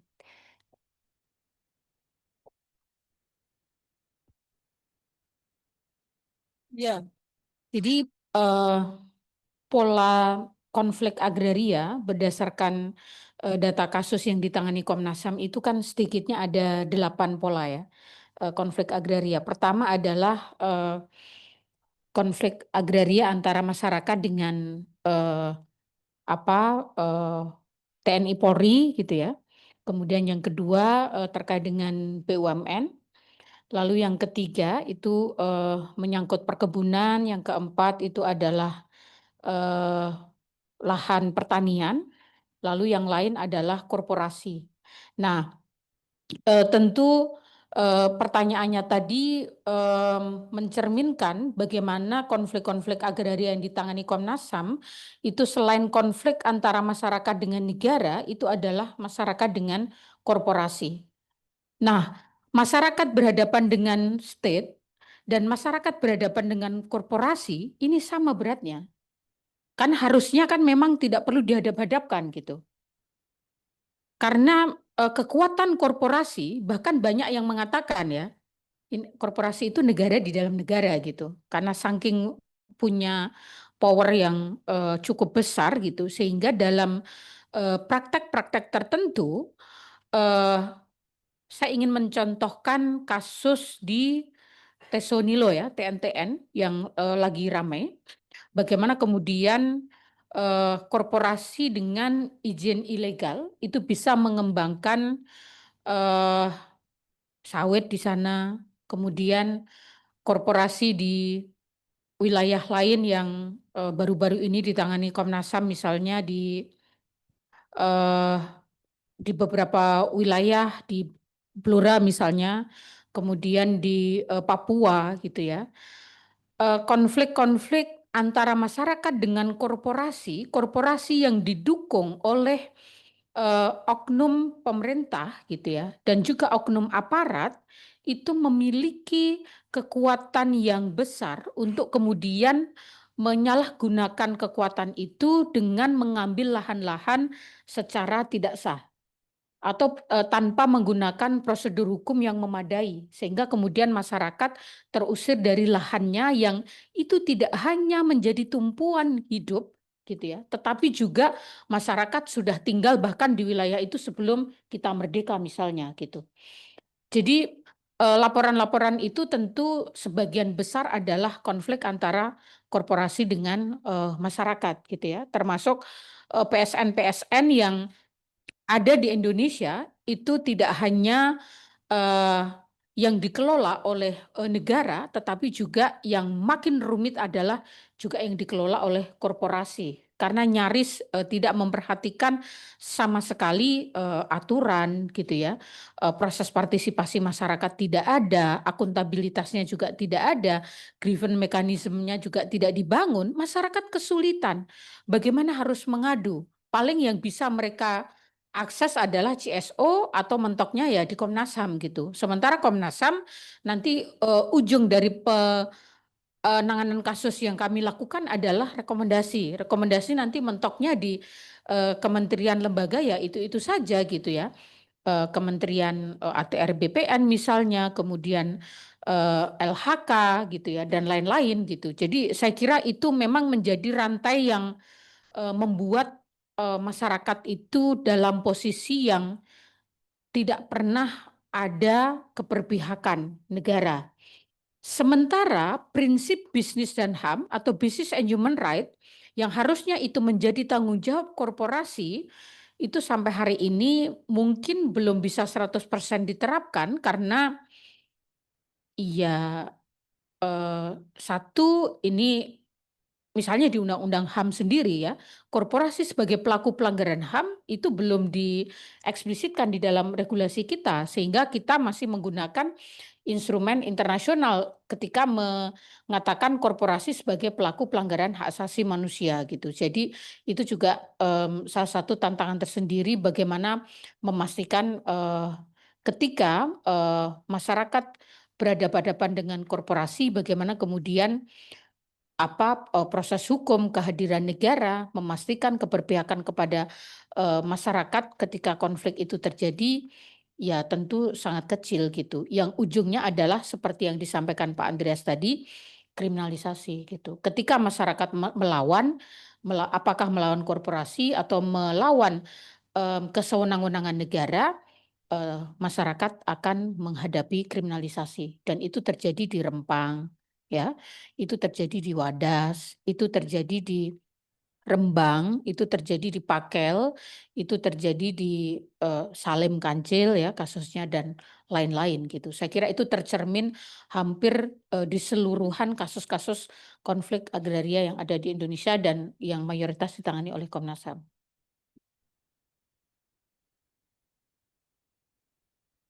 Masih lagi ke Kak Anies, hal yang ingin saya tanyakan lebih lanjut. Sejauh mana Komnas HAM itu membawa laporan-laporan warga ke dunia internasional?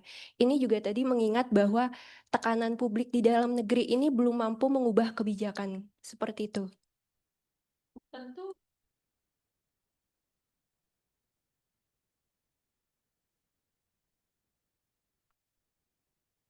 ya, tentu Komnas HAM selama ini selalu membawa situasi pelanggaran hak asasi manusia yang terjadi secara sektoral itu ke mekanisme di PBB ya, baik itu di UPR, kemudian di UN Treaty Bodies Mechanism gitu ya, di Komite Hak Ekonomi Sosial Budaya, Hak Sipil Politik gitu ya, dan juga yang lain saya kira kami selalu menyampaikan laporan-laporan itu baik melalui written statement yang kami submit kepada UN maupun oral statement yang kami sampaikan ketika kami melakukan engagement secara langsung atau melakukan partisipasi.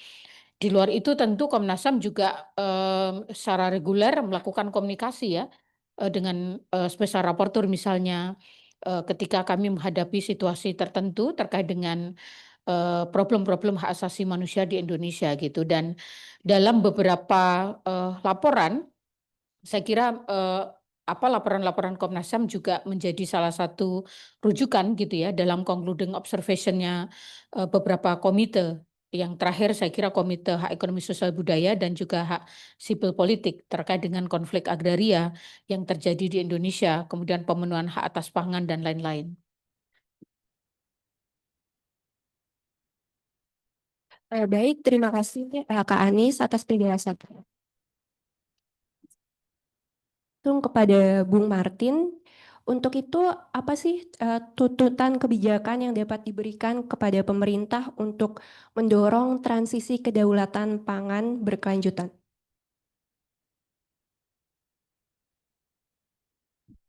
Ya, baik. Tuntutan untuk kedaulatan pangan ya berarti ya. Pertama begini, kami mencoba melakukan pembelajaran dari keberhasilan negara lain. Salah satunya adalah keberhasilan mereka dalam school meal program di Brazil sama India. Tapi saya perlu highlight di Brazil gitu ya. Ada namanya CONSEA. Saya lupa bahasa Brazil, bahasa Portugisnya apa gitu ya. Tapi ini lebih kepada Komisi Hak Atas Komisi Ketahanan Pangan Nasional. Nah, Komisi Ketahanan Pangan Nasional ini cukup powerful gitu ya. Mereka bisa mengeluarkan kebijakan nasional gitu ya, bahkan bisa ya melakukan beberapa intervensi kebijakan seperti itu, termasuk juga mendorong reforma agraria dan lain sebagainya. Dan termasuk pelaksanaan kebijakan bantuan pangan seperti school meal program dan lain-lain gitu ya. Nah, yang jadi catatan adalah bagaimana pelibatan publik dalam komisi tersebut gitu. Ini sebenarnya salah satu bagian bagaimana jadi komisi ketahanan pangan tersebut ada masyarakat sipil yang bekerja untuk memastikan hak atas pangan dan gizi dipenuhi gitu. Eh, Tidak hanya birokrat gitu ya, atau ya yang terjadi saat ini dibentuk badan gizi seperti itu. 6 dari 10-nya itu adalah purnawirawan aparat keamanan seperti itu, yang itu kita bisa baca sebagai militerisasi pangan hari ini yang terjadi ya.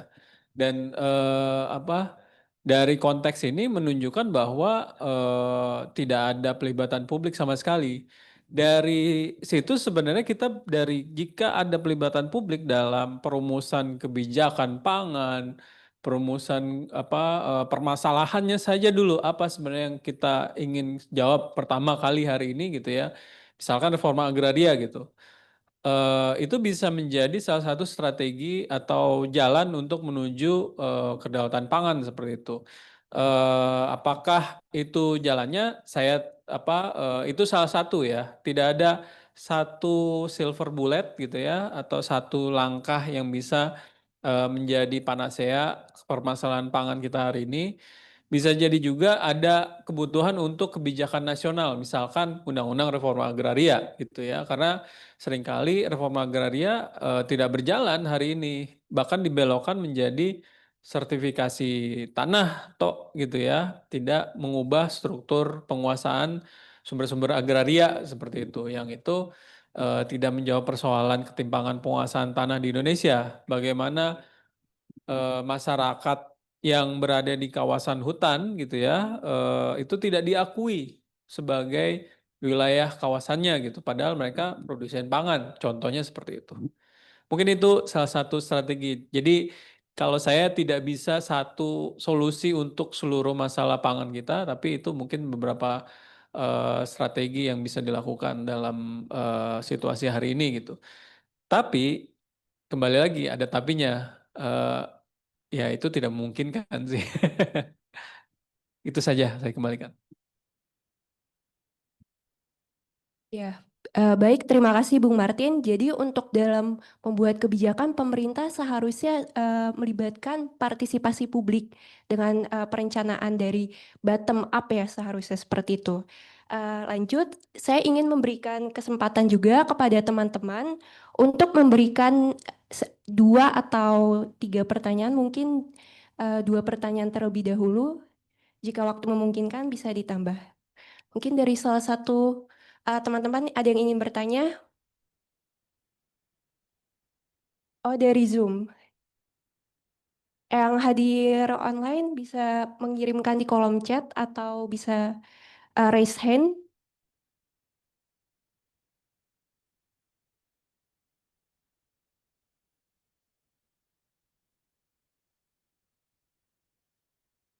Kurang.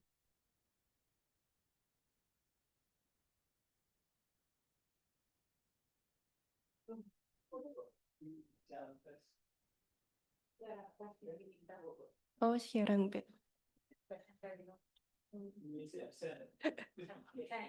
Dari teman-teman yang hadir offline di ruangan ini?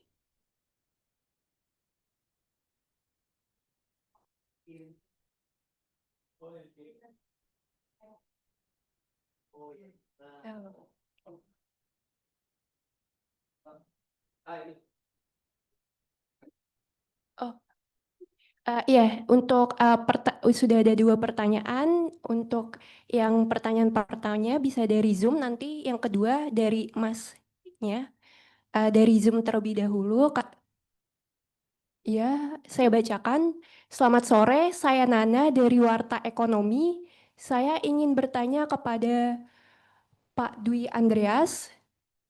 Pemerintah selalu bicara soal sorghum, sagu hingga ubi kayu sebagai alternatif.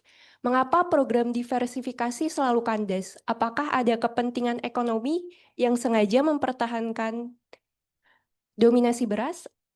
Apakah subsidi dan perlindungan beras justru menciptakan distorsi pasar yang membuat komoditas pangan lain ini tidak berkembang? Kepada Prof. Andreas, saya persilakan.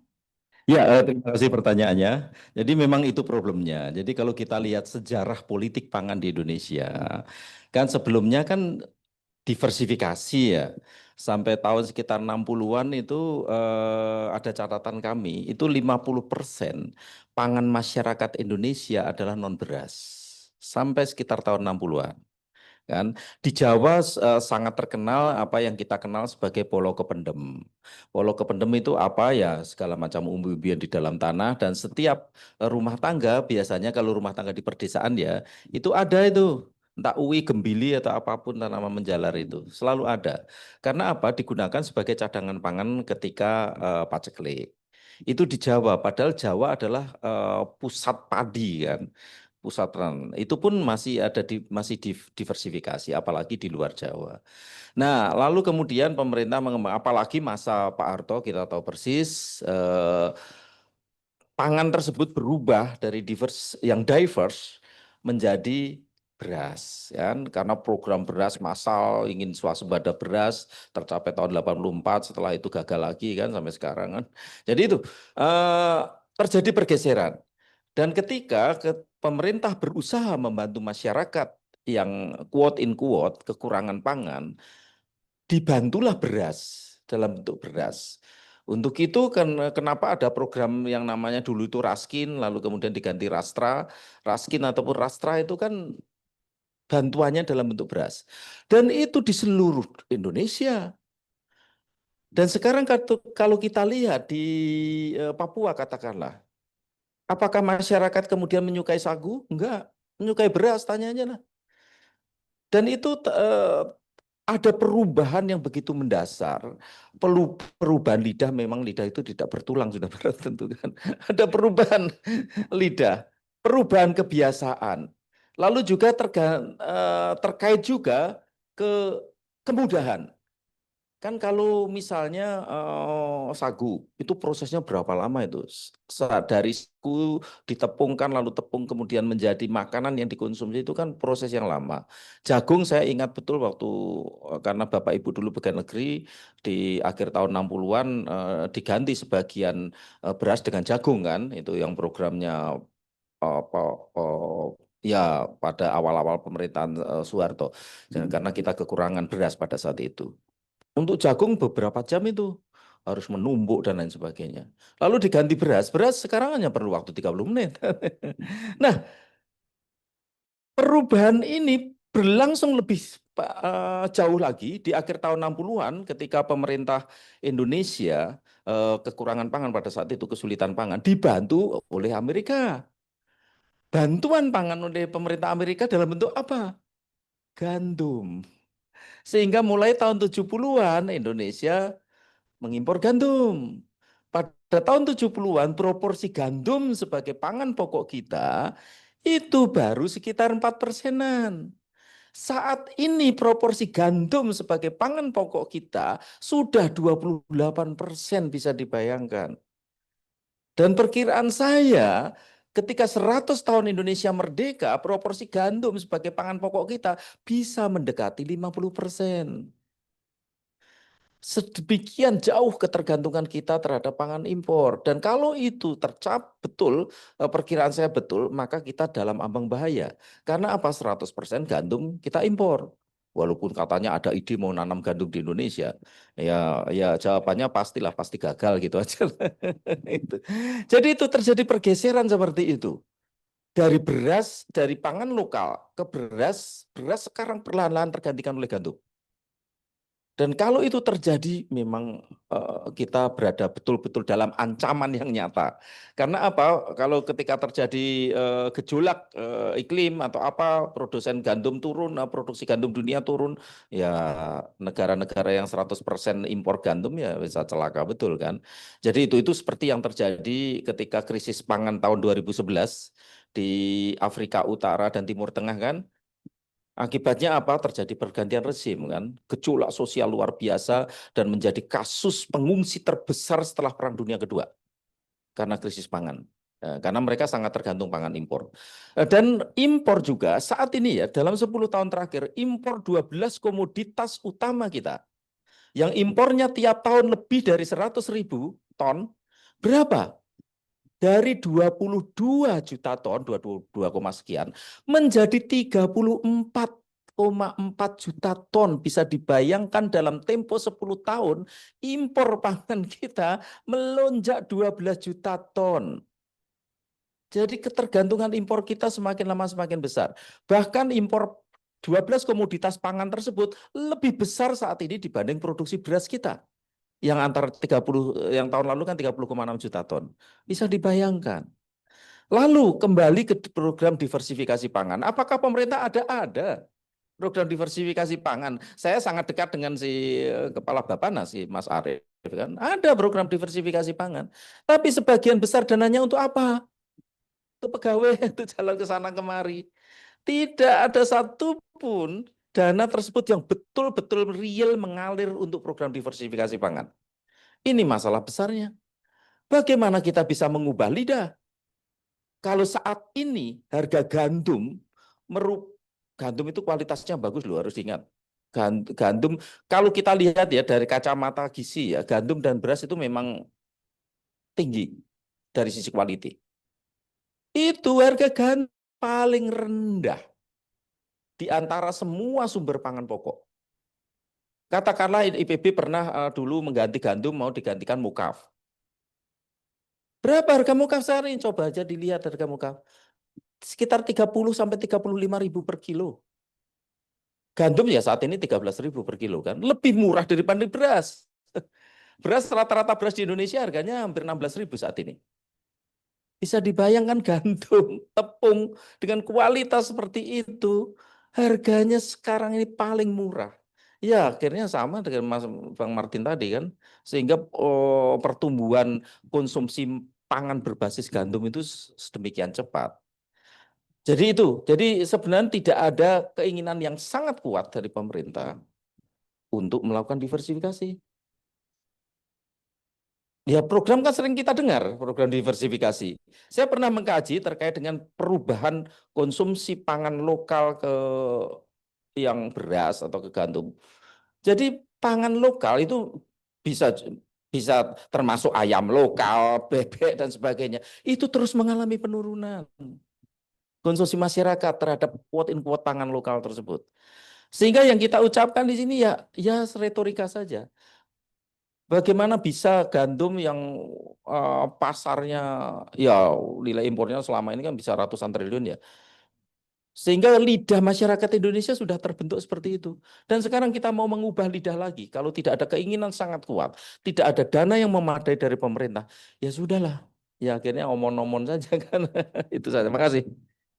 Baik, Prof. Andreas, berarti ada ketidaksinambungan antara yang tertulis di kertas dengan kondisi di lapangan ya, Prof. ya.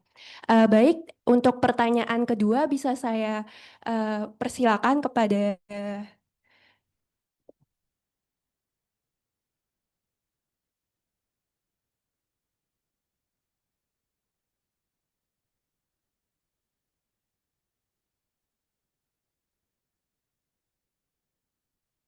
Saya Irfan dari Mongabai. Aku mau nanya soal yang pemaparan Prof. Andreas tadi ya mengenai apa food estate itu melanggar 4 pilar pengembangan lahan pangan. Nah, pertanyaan bagaimana 4 pilar ini bisa terjadi dalam pelanggaran di Indonesia. Dan kedua, ini mungkin bisa ditanya sama tiga kawan-kawan di depan. Ketika 4 pilar tersebut dilanggar, bagaimana rekomendasi untuk pangan berkelanjutan gitu? Karena kan kita tahu selama ini food estate selalu gagal ya mungkin dari zaman Mive kemudian berlanjut ke Merauke. Itu sih. Terima kasih. Iya, terima kasih. Jadi empat saya uraikan terkait pelanggaran 4 pilar pembangunan pangan dalam skala luas. Tadi juga sudah saya sampaikan, saya terlibat di dalam food estate sejak awal 20 tahun 1996 itu sudah hampir 30 tahun yang lalu. 29 tahun yang lalu. Saya sebagai anggota tim analisis risiko lingkungan pada saat itu. Kami keluar masuk wilayah tersebut pada saat itu mau sedang andal untuk luasan 30.000 hektar di Blok A. Kan? Pertama kali itu yang kami bikin. Lalu kemudian menjadi keseluruhan area itu totalnya 1,4 juta hektar keseluruhan area. Sehingga yang pertama AMDAL sektoral dan yang kedua AMDAL untuk keseluruhan. Pada saat itu sudah kami sampaikan kelayakan dari 1,1 juta lah, kita akan 1 juta, itu paling yang layak maksimum 10% yang layak. Kan? Lalu kemudian kami diskusi di PU, ini cerita lama, mereka sudah gambar itu garis-garis, ya bisa dibayangkan dulu kan, kalau gambar saluran-saluran kan pakai spidol kan, kalau diskalakan mungkin berkilo-kilo itu Pak, lebar salurannya. Itu kan, lalu mereka waktu kami diskusi di PU, mereka bilang, pokoknya nanti air akan mengalir dari utara ke selatan. Oh, idenya kan mencuci karena lahan gambut, lahan di bawahnya apalagi pirit gitu kan harus dicuci kan supaya nanti bisa layak ditanami. Itu kan. Mereka udah itu kekeh dengan teori dengan sistem mereka. Lalu sempat kami tanyakan, Bapak Ibu itu tahu apa enggak karakter gambut? Kan? Oh enggak, pokoknya ini udah kami desain, kami orang PU, pekerjaan umum, tahulah bagaimana mendesain saluran supaya air bisa mengalir dari utara ke selatan. Kami jawab, gambut itu selalu ada dom. Dom gambut itu seperti ini bentuknya. Bagaimana air mengalir ke puncak gunung turun lagi? Itu nggak terjawab. Lalu akhirnya kan, ya kita tahu kan pembangunan saluran yang nggak karuan itu akhirnya kan, sehingga nggak bisa dimanfaatkan sama sekali. Dimanfaatkan memang betul, karena sampai tahun 98 saya masih keluar masuk hutan tersebut. Dimanfaatkan untuk apa? Ngangkut kayu. Itu karena dulu perhitungan kami ada 56 juta meter kubik kayu di lahan gambut 1 juta hektar. Kan? Nah, lalu kembali lagi ke 4 pilar pengembangan lahan pangan.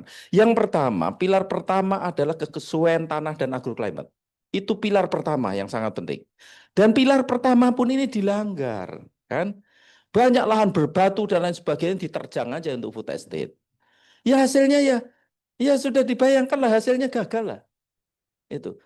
Lalu pilar kedua adalah kelayakan infrastruktur. Ini yang kami cermati kegagalan di Kalimantan Tengah adalah kelayakan infrastruktur. Tadi sudah saya ceritakan. Air dipaksa naik ke puncak gunung lalu turun lagi sebagai salah satu contoh. Ada bendungan di sana, bendungan Kahuripan yang gede di utara, sebelah utara. Itu pun dijebol. Untuk apa ngangkut kayu pada saat itu? Kan? Nah, itu jadi kenapa seperti di Kalimantan Tengah ini amat sangat penting kelayakan infrastruktur? Karena kalau kita ingin mengembangkan lahan rawa, maka air harus bisa dikelola. Ketika kita tidak bisa mengelola air selesai sudahlah, pasti jawabannya pasti gagal. Tidak hanya masalah infrastruktur tata kelola air, yang kedua adalah infrastruktur jalan usaha tani. Ini juga harus ada. Kalau nggak ada, bagaimana bisa input dan output bisa keluar dari wilayah tersebut. Nah, yang kelayakan ketiga adalah kelayakan budidaya, kelayakan teknologi budidaya dan teknologi.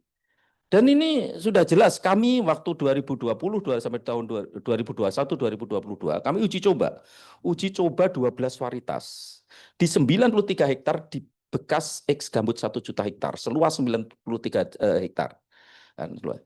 Lalu nggak ada satupun yang bagus. Yang terbagus akhirnya balik lagi ke benih AB2TI, IF8, yang paling bagus, yang produksivitasnya untuk satu blok tertentu sampai 4 ton per hektar. Tapi lainnya rata-rata hanya 0,85 ton per hektar. Nah, jadi benih masih bicara mengenai kelayakan tata kelola hama. Ketika lahan dibuka, hama itu menjadi persoalan amat sangat serius. Karena apa? Mula-mula alamiah, tiba-tiba dibuka, makanan banyak, selesai hama nyerang di sana. Nah, jadi itu. Lalu yang keempat, ini terkait dengan kelayakan sosial dan ekonomi. Kita bicara ketika pas pembukaan Rice Estate tahun 2015, saya diundang teman-teman di istana, pas saat itu ditanyakan, Mas, kan kita harus mendukung Bapak Presiden, iyalah, karena saya kebetulan juga di tim transisi di Pokja, khusus membangun terkait dengan kedaulatan pangan, konsep kedaulatan pangan di tim transisi. Dipanggil ke istana, lalu kemudian ditanya, Presiden kan mau mengembangkan 4,6 juta rice estate di Merauke tahun 2015. Saya tanyakan ke mereka, jenengan tahu apa enggak sih luas Merauke berapa? Kayak gitu kan. Nggak tahu, Mas. Tapi kan itu sudah dinyatakan Presiden di hadapan media, kan TV dan sebagainya. Luas Merauke itu 4,6 juta hektar, tak gitu ya. Mau seluruh Merauke disamakan. Tak gitu. Oke, tunggu seminggu. Saya lalu ke teman-teman di Bali Tanak dulu, nama Balai Penelitian Tanah, di sana minta bantuan menghitung. Kira-kira hanya datar itu berapa? Ketemu angka 1,2 juta hektar. Dan angka 1,2 juta hektar itu yang kemudian dipakai terus-menerus. Lalu kemudian masih berlanjut pada saat itu saya diundang Mbak Sri, Bu Sri Adiningsih, Watimpres. Diundang Mbak Sri, kita diskusi di sana banyak dengan beberapa teman yang lain. Lalu kemudian setelah itu kami bicara berdua pribadi. Mbak Sri bilang juga, Mas, kita kan harus mensukseskan program Presiden. Iya, Mbak. Nah, terus pilih Mbak. Gimana tuh Mas caranya?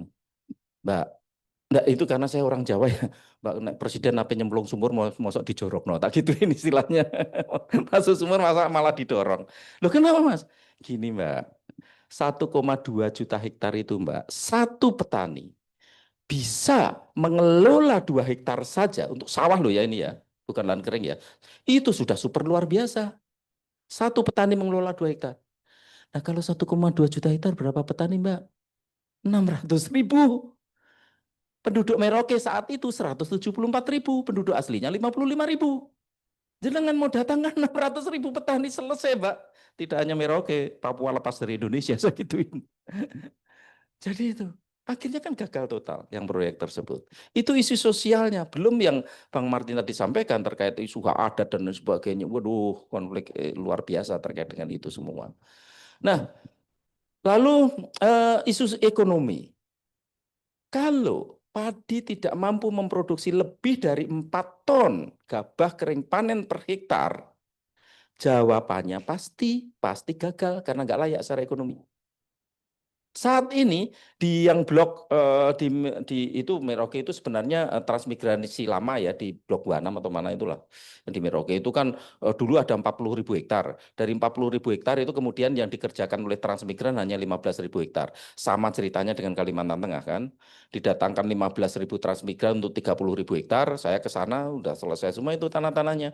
Banyak yang dijual, banyak transmigrannya lari dan sebagainya. Jadi itu.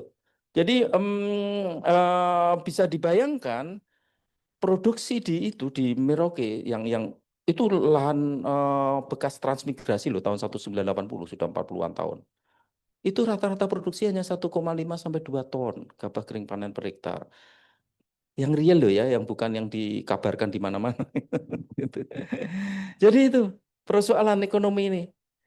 Lalu untuk itu yang kami sarankan sebenarnya sudah agak lama. Sudahlah pemerintah daripada buang-buang uang diecek-ecek ke sana kemari setiap ganti pemerintahan ganti food estate kan, ganti lokasi. Mbok sudahlah konsentrasi saja ke satu wilayah. Dan usulan kami satu wilayah gambut 1 juta hektar. Karena apa? Kalau itu bisa kita kelola, harus diingat tahun 2015 gambut 1 juta hektar itu merupakan pusat karhutla terbesar di Indonesia. Kebakaran hutan dan lahan. Tahun 2015. Jadi kalau itu bisa fokus di sana saja, pemerintah pertama memperbaiki lingkungan karena sudah rusak berat seperti itu. Kedua, harapannya ya semoga bisa ditingkatkan kan produksi padi di sana bisa diperbaiki lagi. Daripada tadi zaman SBY ada di Ketapang, di Bulungan, zaman Jokowi balik lagi ke Merauke, sekarang balik lagi ke Merauke. Ngapain? Jadi fokus saja ke satu tempat. Dan usulan kami juga, satu petani, keluarga ya ini keluarga berarti ada beberapa orang, itu menerima hak 10 hektar. 10 hektar, 5 hektar untuk tanaman perkebunan, karena mau tidak mau, suka tidak suka, ya tanaman perkebunan. Tadi kita lihat NTP aja, NTP tanaman perkebunan kan paling tinggi. Perawatannya lebih sederhana. 5 hektar sisanya untuk rumah, untuk pekarangan, untuk padi, dan untuk tanaman-tanaman yang lainnya. Seharusnya seperti itu, sehingga petani bisa lebih sejahtera. Di Kalimantan Tengah saat ini yang beberapa petani yang dulu kami temuin, karena kami mendampingi mereka, itu sudah jadi sawit lahan-lahan sawahnya. Lalu kemudian pemerintah Kapuas, mana sih yang sana kabupatennya ya, itu mereka mau kerjasama dengan perusahaan-perusahaan swasta untuk penanaman sawit. Tapi ditentang keras oleh PU. Karena apa loh kok kepenak kami yang bangun saluran susah-susah sekarang yang memanfaatkan swasta untuk sawit. Tapi ya kalau kita bicara realitanya memang seperti itu. Yang petani-petani sendiri sudah ditanam sawit dan jeruk di sana. Enggak lagi padi. Jadi itu. Terima kasih. Apa tadi ininya? Rekomendasi untuk ketika pilar ini dilanggar dan rekomendasi untuk pangan berkelanjutan seperti apa? Ya sebenarnya kalau dari Komnas HAM, food estate ini kan salah satu yang masuk di dalam PSN ya, salah satu sektor PSN. Tahun lalu saya kira teman-teman juga sudah mendapatkan bagaimana kajian terakhir Komnas HAM terkait dengan PSN dan rekomendasi yang kami dorong terkait PSN di mana food estate menjadi salah satunya. Kemudorotannya itu kan lebih besar memang daripada manfaatnya. Bahkan beberapa PSN itu dilakukan di lumbung-lumbung padi ya, yang kemudian itu memberangus stok pangan lokal kita. Misalnya di Bandara Kertajati ya, di Majalengka, itu sekian kampung itu dulunya adalah lumbung padi yang kemudian digusur untuk dijadikan bandara, dan bandaranya juga gagal gitu kan. Seminggu paling satu penerbangan, itu pun kalau ada penerbangan gitu. Seringnya juga sangat sedikit, udah seperti kuburan gitu Bandara Kertajati. Dulunya padahal itu adalah lumbung padi masyarakat Jawa Barat gitu. Di tempat-tempat lain juga sama. Nah, apa yang didorong oleh Komnas HAM, terutama kami luncurkan, itu kan menghadapi pemerintah baru.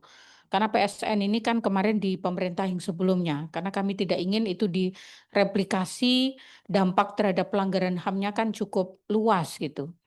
Nah, yang ingin kami dorong tentu yang pertama pemerintah meninjau ulang proyek-proyek pangan termasuk food estate itu yang potensi pelanggaran HAM-nya sudah ada, dan ketika dibuat kembali tentu ada potensi pelanggaran HAM-nya gitu. Jadi meninjau ulang, mungkin mendekonstruksi yang baru gitu ya, yang berkelanjutan yang seperti apa gitu, dengan melakukan evaluasi dan lain-lain gitu. Tetapi faktanya kan saya tidak tahu apakah sudah dilakukan evaluasi secara menyeluruh terkait dengan proyek food estate gitu ya, yang merupakan bagian dari program-program strategis nasional pemerintah Indonesia. Yang kedua tentu kami ingin mendorong bahwa dalam setiap program pemerintah termasuk food estate ini tidak menggunakan kekuatan berlebih ya, excessive use of force. Misalnya dalam pengadaan lahan di berbagai proyek itu kan pendekatannya militeristik, mengerahkan aparat gitu ya, baik itu TNI, Polri, kemudian masyarakat takut nggak punya pilihan lain kecuali menyerahkan lahannya dengan ganti rugi yang tidak memadai gitu. Itu hampir terjadi di berbagai proyek-proyek pemerintah PSN termasuk food estate.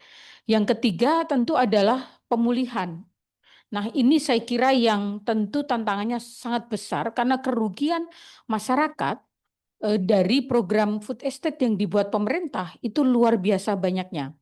Satu, mereka kehilangan sumber kehidupan karena kehilangan lahan. Bagaimana kemudian menghitung kerugian yang itu misalnya sudah mereka tinggali sejak lama sekali gitu ya. Luar biasa, mungkin negara tidak mampu gitu memulihkan gitu. Apakah melalui mekanisme yudisial maupun mekanisme non yudisial. Belum lagi memulihkan alam yang mengalami pencemaran, kerusakan. Misalnya di Halmahera ya, yang terakhir mendapatkan sorotan itu, airnya sudah nggak bisa diminum sama sekali karena pencemaran sungai yang didampakkan karena sawit ilegal gitu ya. Kemudian di sisi yang lain, kelompok rentan perempuan itu berhadapan-hadapan dengan prostitusi baru gitu ya, di tempat-tempat di mana program-program seperti food estate itu dibuat gitu. Yang lain adalah rekomendasi kita soal penegakan hukum yang berkeadilan. Banyak masyarakat yang kemudian menghadapi kriminalisasi. Mereka tidak bisa menyampaikan pendapatnya, termasuk teman-teman jurnalis ketika meliput program-program pemerintah gitu ya, dengan liputan yang investigatif, ancamannya nyawa. Terakhir yang geotermal ya, di NTT itu juga sama gitu. Jadi saya kira luar biasa, dan alhamdulillah dari 7 rekomendasi itu belum ada yang ditindaklanjuti oleh pemerintah gitu, yang diluncurkan Komnas HAM pada Desember 2024 gitu. Nah, kami mendengar akan ada evaluasi, tetapi kami juga tidak dilibatkan gitu ya. Evaluasinya seperti apa gitu ya? Apakah sekedar menggugurkan dengan memanggil para pihak, kemudian rapat-rapat formalitas ya, tidak tahu gitu. Tetapi bahwa sudah ada PSN baru itu iya gitu ya, dan itu tidak mereplikasi program-program sebelumnya tanpa perencanaan yang memadai, kebijakannya menabrak regulasi yang banyak gitu ya. Kemudian partisipasi masyarakat rendah, tidak akuntabel, tidak transparan, tidak ada mekanisme pengaduan pemulihan bagi masyarakat, masih menggunakan pendekatan militer, aparat keamanan gitu. Jadi saya kira memang kita berkepentingan untuk mengawal agar rekomendasi ini ya diperhatikan kemudian ditindaklanjuti oleh pemerintah. Mudah-mudahan ya ya tidak tahu nanti akhir tahun kita monitor lagi seberapa yang kemudian sudah ditindaklanjuti oleh pemerintah.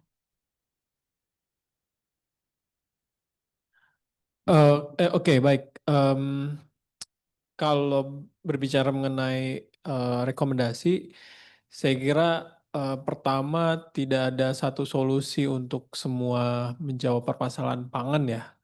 Tapi dari beberapa hal itu saya kira pertama reforma agraria ya.